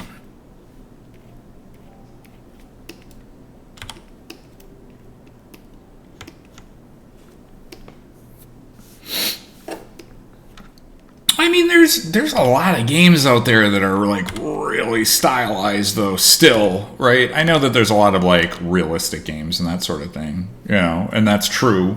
The thing about games that try to go for realism is in like 5 years, there's going to be new technology that makes things look even more realistic, right? And that's why you look at some of those original games that were like, we're trying to go for realism, and you just go, oof. Those look pretty, they're getting a little long in the tooth for looking quote-unquote realistic, you know? And that's where I think, you know, doing hand-painted stuff, doing, you know, games that have a high amount of stylization to them makes them a lot more timeless. So that way they can hold up longer. And, you know, a lot of games these days compared to like the games of yore or the old games, right, is a lot of those old games tried to use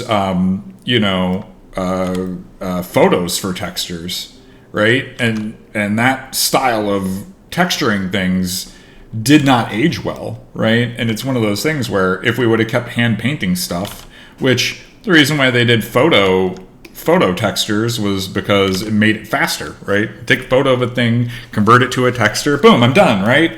But again, those they just don't age well, right? Whereas when you handcraft a thing and you paint it and do all that sort of stuff, it ends up just lasting longer. It looks better because, again, it's down to interpretation.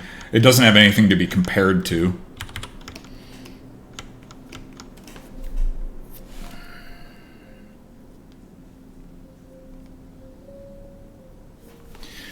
Are you working on this matter? Are you aiming for an end project that really you iterate on several times, making it look... Well, yeah, I mean, some of...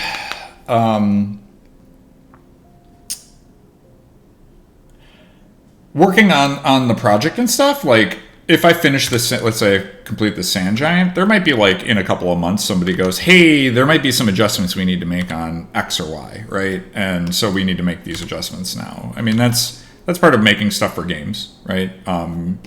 Or there might be feedback on the character, and so I need to make adjustments coming up in the next few weeks. But I mean, that's all part of like the development process of, you know, finishing stuff up. I mean, the Wood Elves are getting a slight rework because there was something that some people brought up that they weren't happy with, and so we take those changes as they come. That's all part of the creative process for games, is knowing that there might be changes down the line.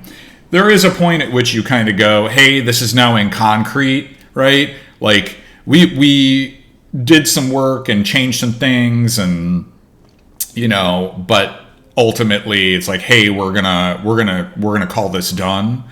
But yeah, I mean, a lot of times it'll come down to, you know, you do an iterative process, right, on a lot of these things. So as for like scaling the guy,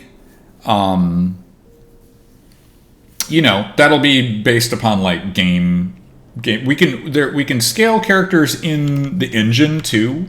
Normally that's not really like stuff we want to do. Normally we'll just resize the character, but once he gets like rigged and skinned and stuff, what we might do with these guys in particular, and I think it might behoove us to do that, is put him into a scene in a game and have us walk around him before he's rigged or anything like that. So that way we can go, oh no, he needs to be like 20% bigger, right? And, or, you know, like, or 20% smaller, 50%, right? And that way we can kind of like figure out, does it feel right in the world? You know, I made him 5 times larger, like 5 humans tall. Currently he's 5 humans tall.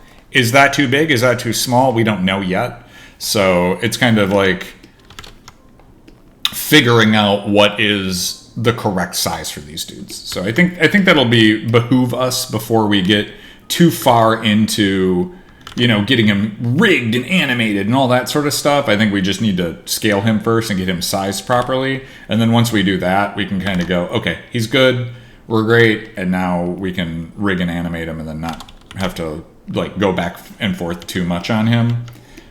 You know, granted, there might be like textural changes, be like, ooh, I don't like his hair, or ooh, I don't like his clothing, we need to change that. Those are all like very doable things. So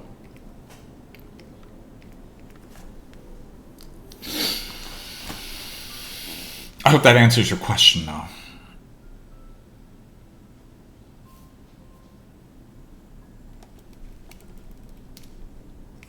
Yep. FF11 has those hand-painted textures for certain.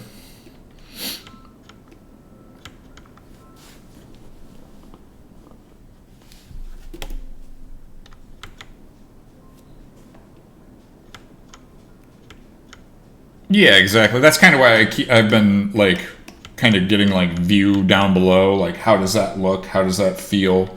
Right? Is there more to it? You know, from the what will the player's perspective be, right? And then from there, kind of like figuring that out, right? Zukin was talking. He's like, "Hey, we need to add more detail to the knees and feet." I haven't really gotten to like the second or third pass on this. This is still very first pass on these bits, but I did paint in a smidge more detail in these parts, like trying to give more chips in the toes, and you know, I want to add some veins and stuff and maybe some scars and that sort of thing. But again, I'm just trying to get all the rest of him massaged out first before I like get too much detail everywhere else, right? I want to get the hair done and some of the clothing done. You can see like, you know, these are kind of just roughed in pretty loosely, so I want to like work through all of those first. Then I'll do another you know, sketch and stuff. Yeah, I had a thought about like adding like some arrows and some swords and stuff, but I feel like those would be like extras that we would add later. Not sure if those would be like models or how we would want to handle that, so I didn't like push that too hard. You know, because I could always like model out a few like cards, like just flat cards, and then like just paint out like a sword, or, you know, a really low tier sword or something, but I don't know how we want to handle those things, so I wasn't going to like push it too far. Yeah, exactly. Well, he's so big, yeah, he'd have like all those wounds and stuff on his feet. He wouldn't really be like touched anywhere else, right? But you can see like here on the hand, I did a little bit more like weathering and aging and stuff, and I want to do more of that through the body of the character. But I just, again, I want to like get more of the rest of him completed before I push too much further on anything else. And that's kind of one of those procedural questions of, you know, do you, you know, are you going to go through several drafts? It's kind of like, you know, doing part 1, part 2, part 3 kind of thing, where it's like making sure everything has a good base, and then going from there, adding more detail, and just building up as I go. That's kind of how all that works, you know. Making sure that things look right, because like I haven't even finished going around the whole edge of these pants. Like he has a belt too, so it's like that's there, but then I also have to make sure that if you don't have a belt, then that way this is a different thing, and just, you know, making sure that there's you know, options here. So kind of just going through and getting all those made done.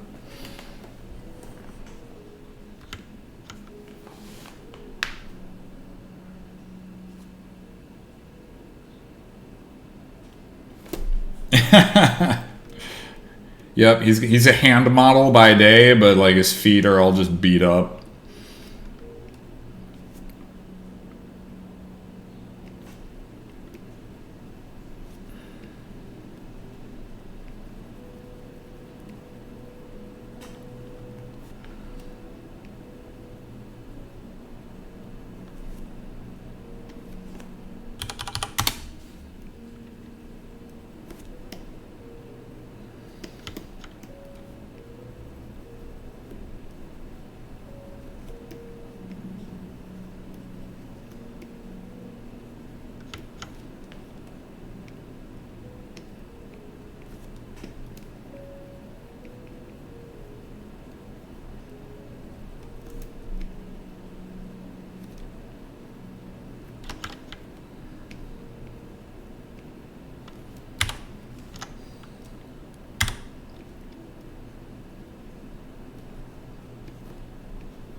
Oop, we're down to the last few minutes here, and then I'm gonna go make some food.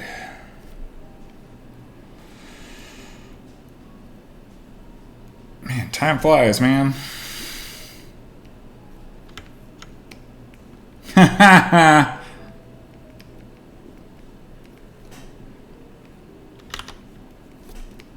Yep, hand tossing some pizza picks. Hell yeah, dude. I will say it always makes it really hard to order pizza now that I can just make it. Because if I'm making it from scratch, I'm like, I will do a better job.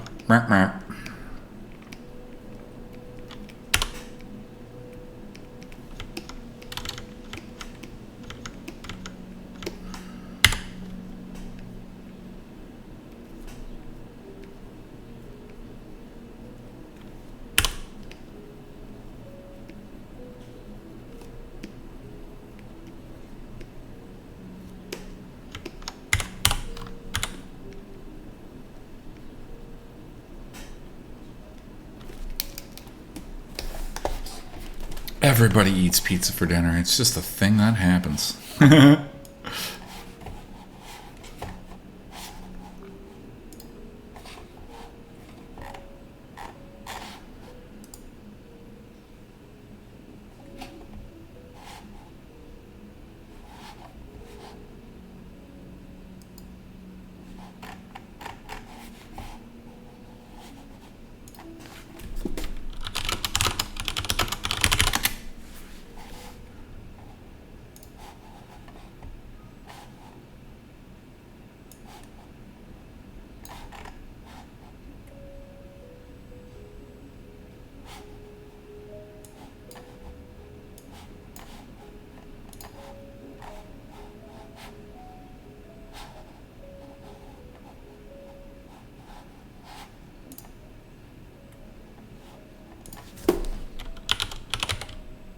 Hey, Zukin, you streaming tonight? Or are you going to be streaming tonight?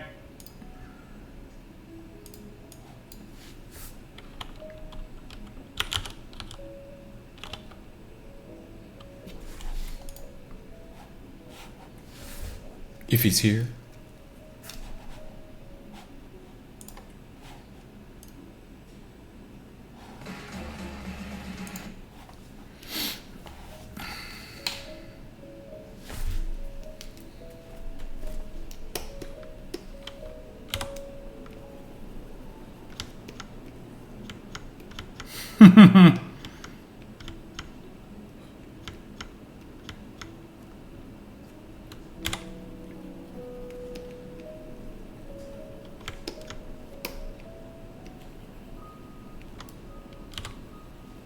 So one awesome thing about the gaming community, they're always happy to buy you pizza. That is for certain.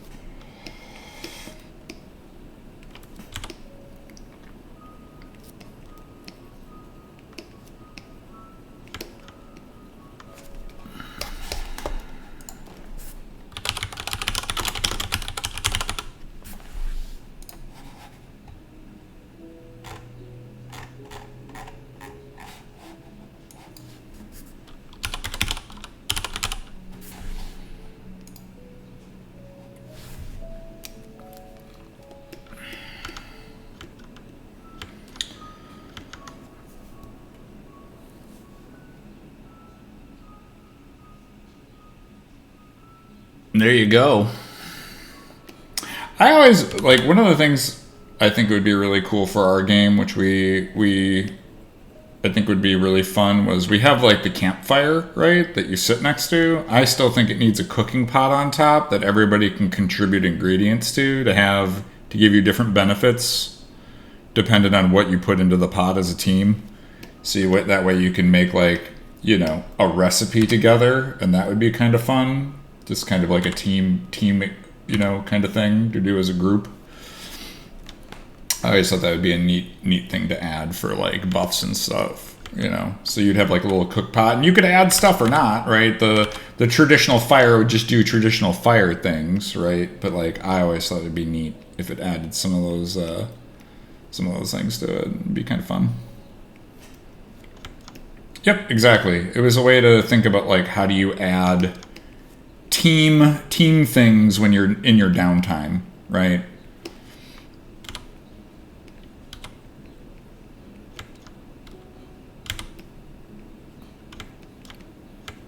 Yep. Yeah, I mean, you could be like, hey, we really want to boost our fizz damage for this next fight. Would you casters be willing to throw in some extra, chicken bones or whatever it would be to like add physical damage or something around your fire? And that way, like, you'd get your little buffs and stuff based off of like what the team needed or what you wanted to do.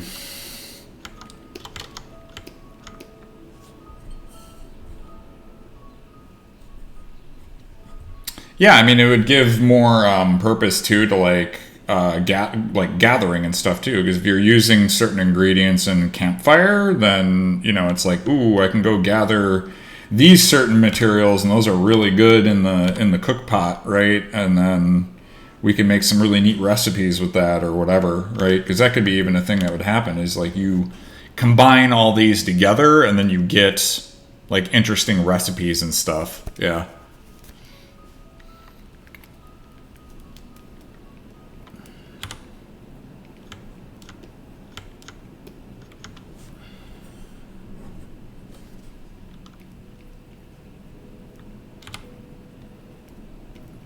Anyway, it's just an idea. I don't know if that'll ever make it in, but I thought it would be fun. Because again, like I was saying, it doesn't have to. It's something that it would be like, you don't have to add those things, only because if you just have your basic campfire, it still does the basic campfire thing. But it would be a way to socialize and just get a little bit more out of it than just, I threw down a campfire, everybody, we have campfire.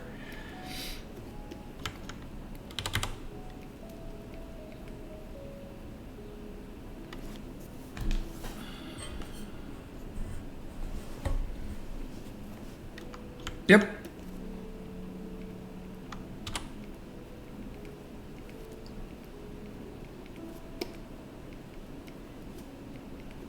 It would also give more purpose to items that are cookable. Like if we have cooking in the game and stuff, it's like, ooh, do I want to make like a food item or something that I can eat, or do I want to save some of the ingredients for the team cook pot, right? And it just kind of it gives the player a little bit more like choice of what they want to do with their ingredients, and gives those ingredients more purpose, right? More value, right? That it has more value to the player once it has more uses.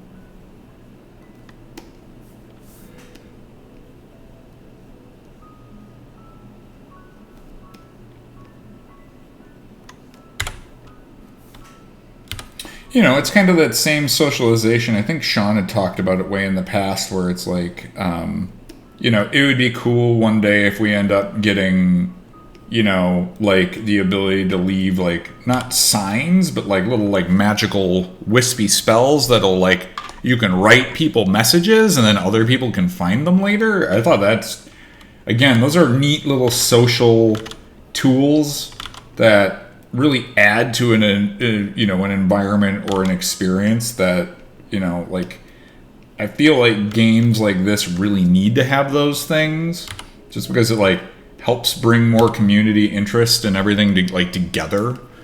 I think that's something that not a lot of games like this leverage as much as they should. Yeah, I mean, like, but I mean, it's taking those ideas and kind of like incorporating them into other social aspects, because it is a social thing, but it's cool to have that, right? Yeah, exactly.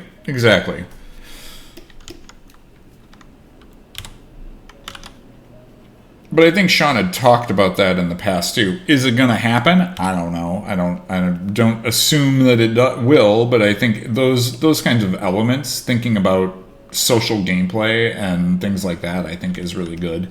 And I think in our game, or in a game like this, it serves an even higher purpose than it even does in Dark Souls. Dark Souls is just more of a, you're in this world and somebody left this note, but you're not really connected at all. It's just a message, and that's cool and all. But when you have an actual game with like a lot of people in it, if you left a message for somebody or people, then it has more meaning, because you're like, ooh, who was the party that was here prior? It's like, maybe I could even track them down, you know? It's like, you know, what happened? What was your story? Right? Kind of thing. Where, you know, in Dark Souls, it's just more of like a, I don't want to say a gimmick, but it's kind of just a thing that happens. You're like, ooh, there's people in the world, but I'm only in this game by myself.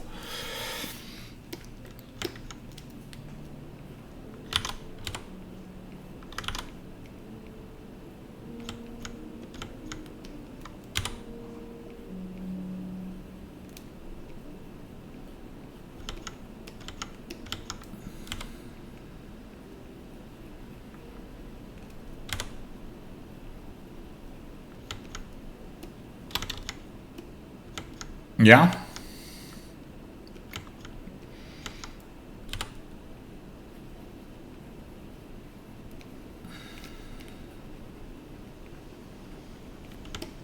Yeah, even if it was just something simple like a message zone that you could just leave on the ground that other people could pick up and that sort of thing. You know, you can write like a little message in it.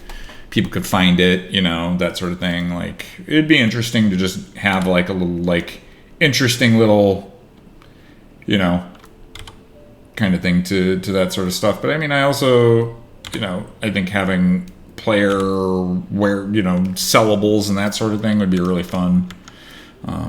You know, there's a lot of options for interactions, so it just depends on what we end up like really going for. But I thought the campfire food thing would be a neat way to just really easily add in some player input, and you know, I've been trying to think of other ways to make stuff more, you know, and like player collaborative.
Yeah, that's why I wouldn't probably have anybody be able to draw it, because you get the, what is it, TTD? That's the rule.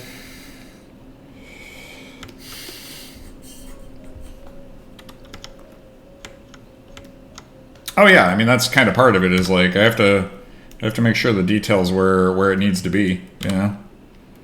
If you're going to be like looking up at this dude, like that's a main factor there.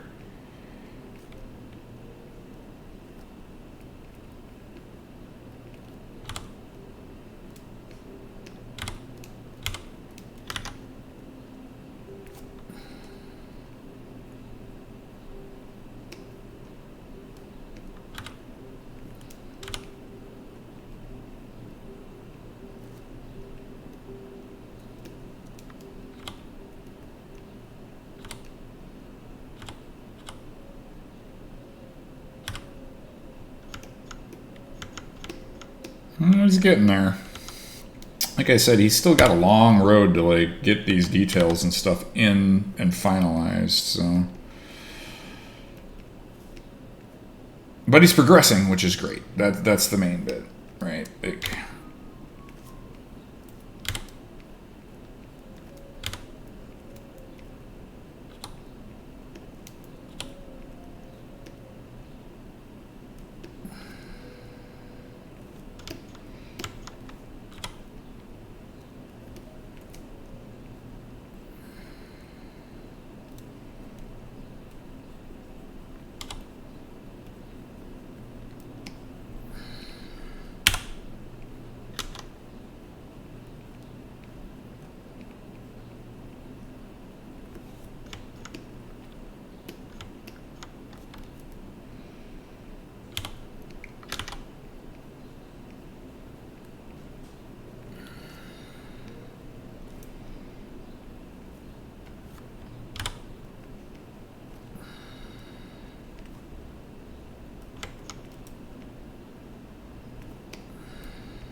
yeah, right?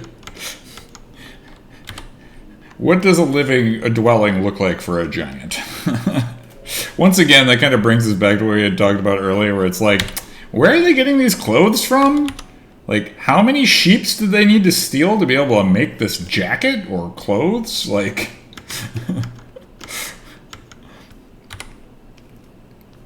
how many cows did it take to make this gigantic belt and buckle? I don't know, but they're there.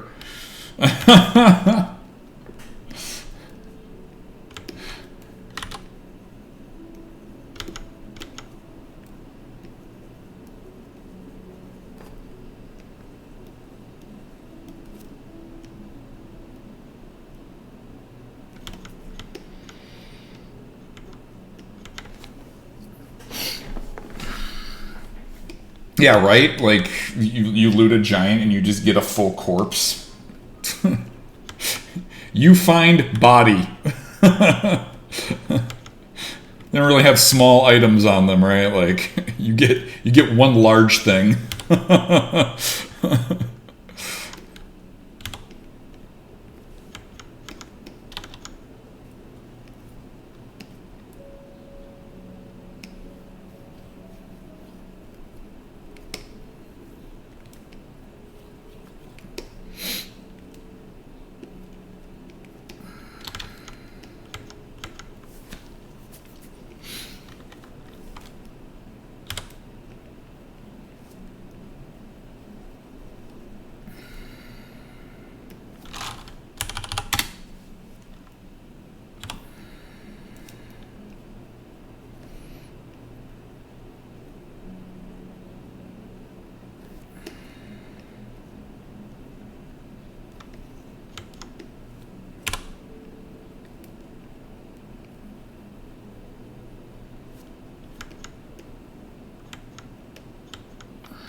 Yep. You just use the deep dwarf as a rolling dice.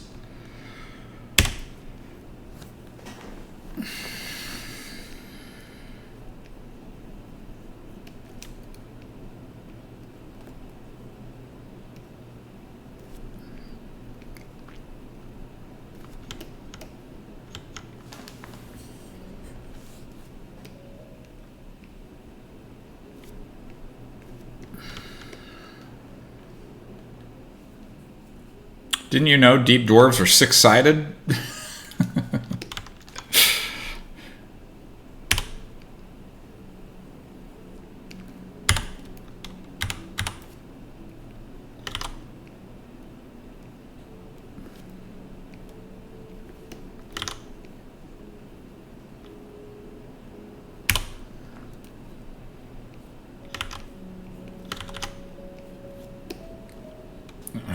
That is a disturbing concept right there. We killed the giant. Where's my toe shield? Gross.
Oh yeah. That was one of the things I was kind of talking about. Is like I want to hair him up more, but again, I need to get everything else kind of like you can see. I barely have anything done on the shoulder shawl or anything like that. So I want to build. I want everything to get to like a point where it's like this is good, this everything's kind of like checked off. Then I'll start going through and adding more of those details and stuff for sure. So yeah.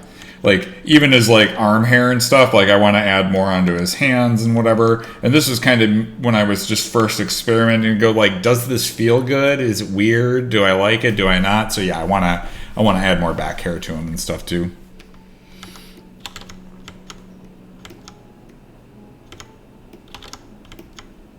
Same thing, I want to add more hair on his, like, on his legs and stuff as well. It's just going to be a lot of hair.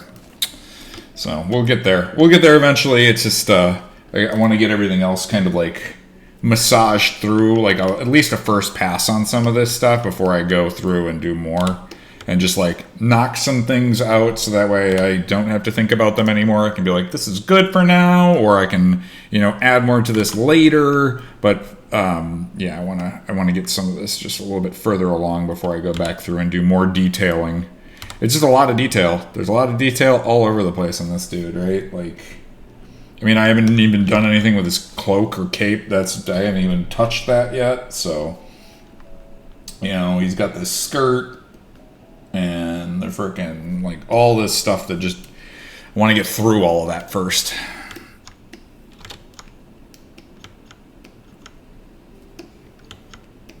I mean, he doesn't need the shawl, but in the concept there is a shawl, so it's kind of one of those things where it's in the concept, so I should probably put it in there. You know, and again, it kind of comes around to does adding the shawl give us the ability to have more variant versions of one model without having to really do too much, right? So if I do one without the beard, there's not a bearded one, right? But he gets the shawl, right? Has the hat. I can do one that has the shawl, no beard, no hat, right? Okay, he's just a bald dude, but I mean, like, we get a lot of options, right? Or maybe he does have the hair, so then I just turn the hair back on. Boom, okay, this is a variant, right? Okay, here's a variant without the shawl. Boom, there's another variant.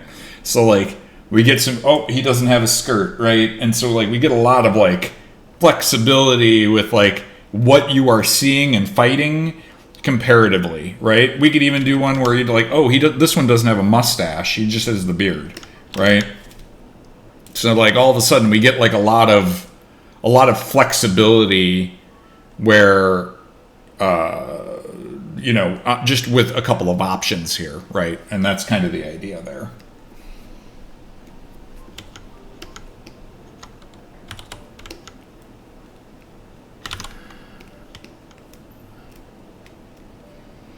Well, that's the thing too. Is like don't think that the hair is just going to be black. The hair will be dyeable, so we could probably change the colors on the hair to kind of whatever we want.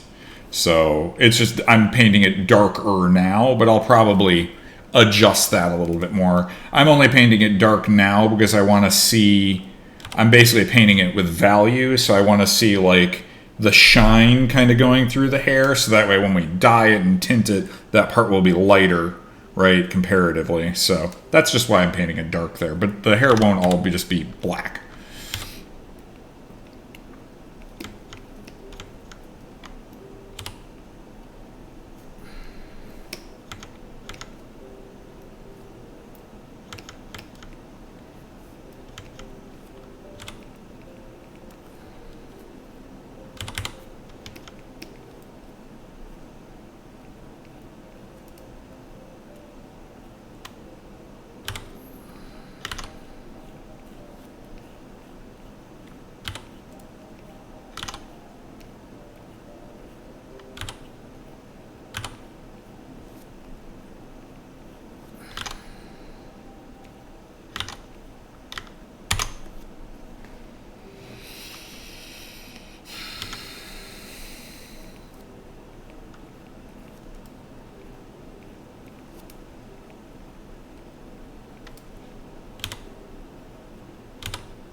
Yeah, I said I was going to leave at 6:30, and I still haven't yet. So, yeah, I'm probably going to, at 7, I'm calling it 100%. So, but we got some more fun discussions and stuff about, you know, the cookpot and whatnot, and, you know, a couple more questions and stuff came in. So, and I got, you know, this is one of the issues why I kind of stopped streaming too, is sometimes I have a hard time stopping streaming once I get going.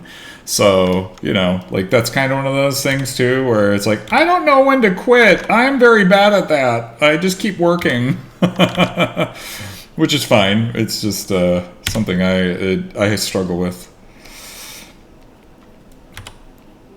I want to keep giving you guys entertainment. It's fun. I like doing this. So, you know, I enjoy making artwork.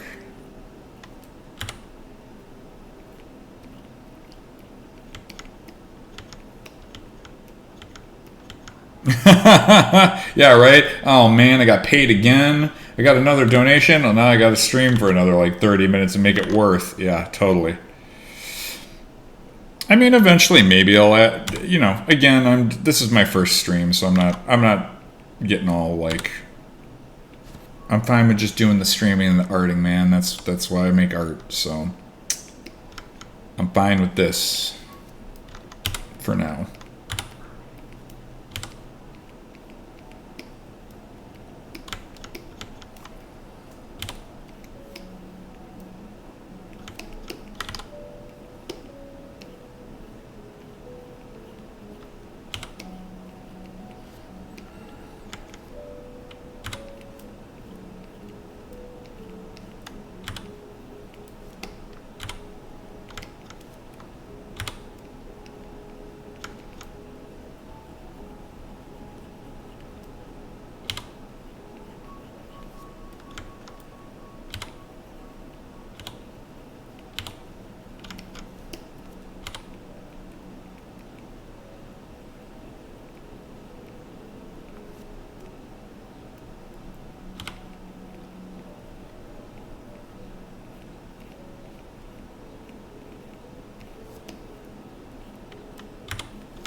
Alright, well, we'll tackle this. I might stream tomorrow, too.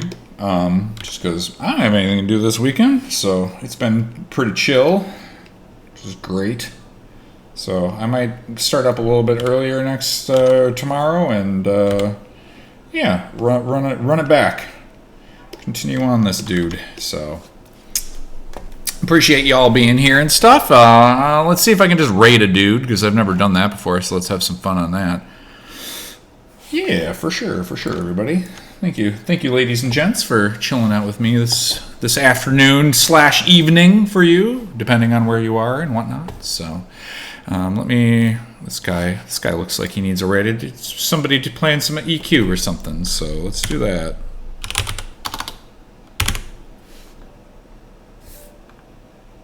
I think I can just / raid, right?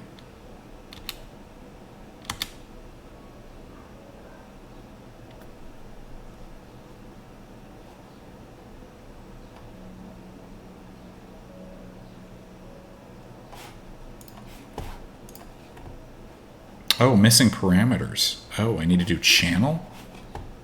Brutal. Okay, let's try this. I'm sure everybody will have left by now, but you never know.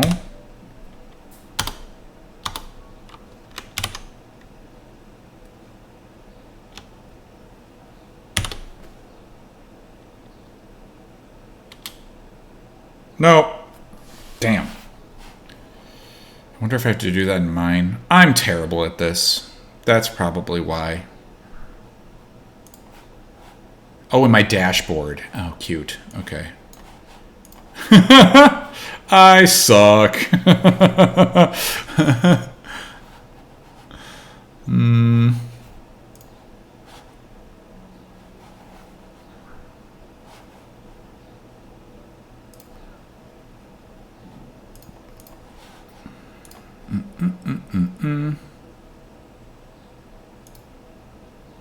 I will get better at this, I swear.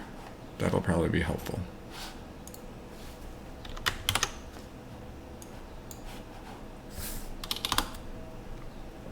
Yeah, I know, right? That's for certain.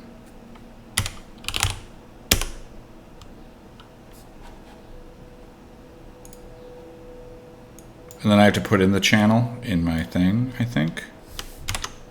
Boom, like that. Let's see if this works. Nope. Invalid username. Interesting.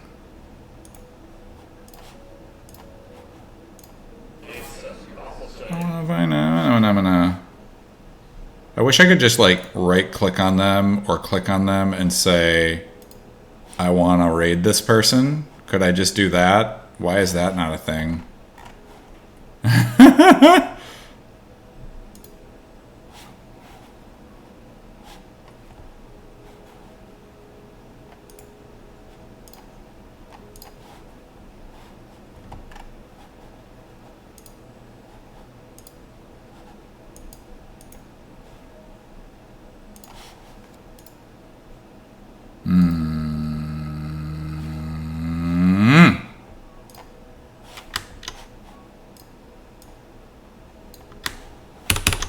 Okay, if I do this, slash raid, and then I do, click this, and it says channel, and then I put in the dude's channel name, right? And I go Control V, and then I press enter. It says invalid username. Anyway, okay. Well, I'll figure this out later. I tried. But we will attempt this in the future to do raids. But I appreciate you all for being here and watching me suffer through trying to figure out Twitch. And thanks to everybody for stopping by on my first stream in quite some time. And putting up with all my stories and stuff. But I'll be back tomorrow and doing some stuff like that. And maybe some of the other guys are going to stream tonight or tomorrow or whenever. So, yeah. Glad I could be here. All right. Later, everybody. Have a good evening.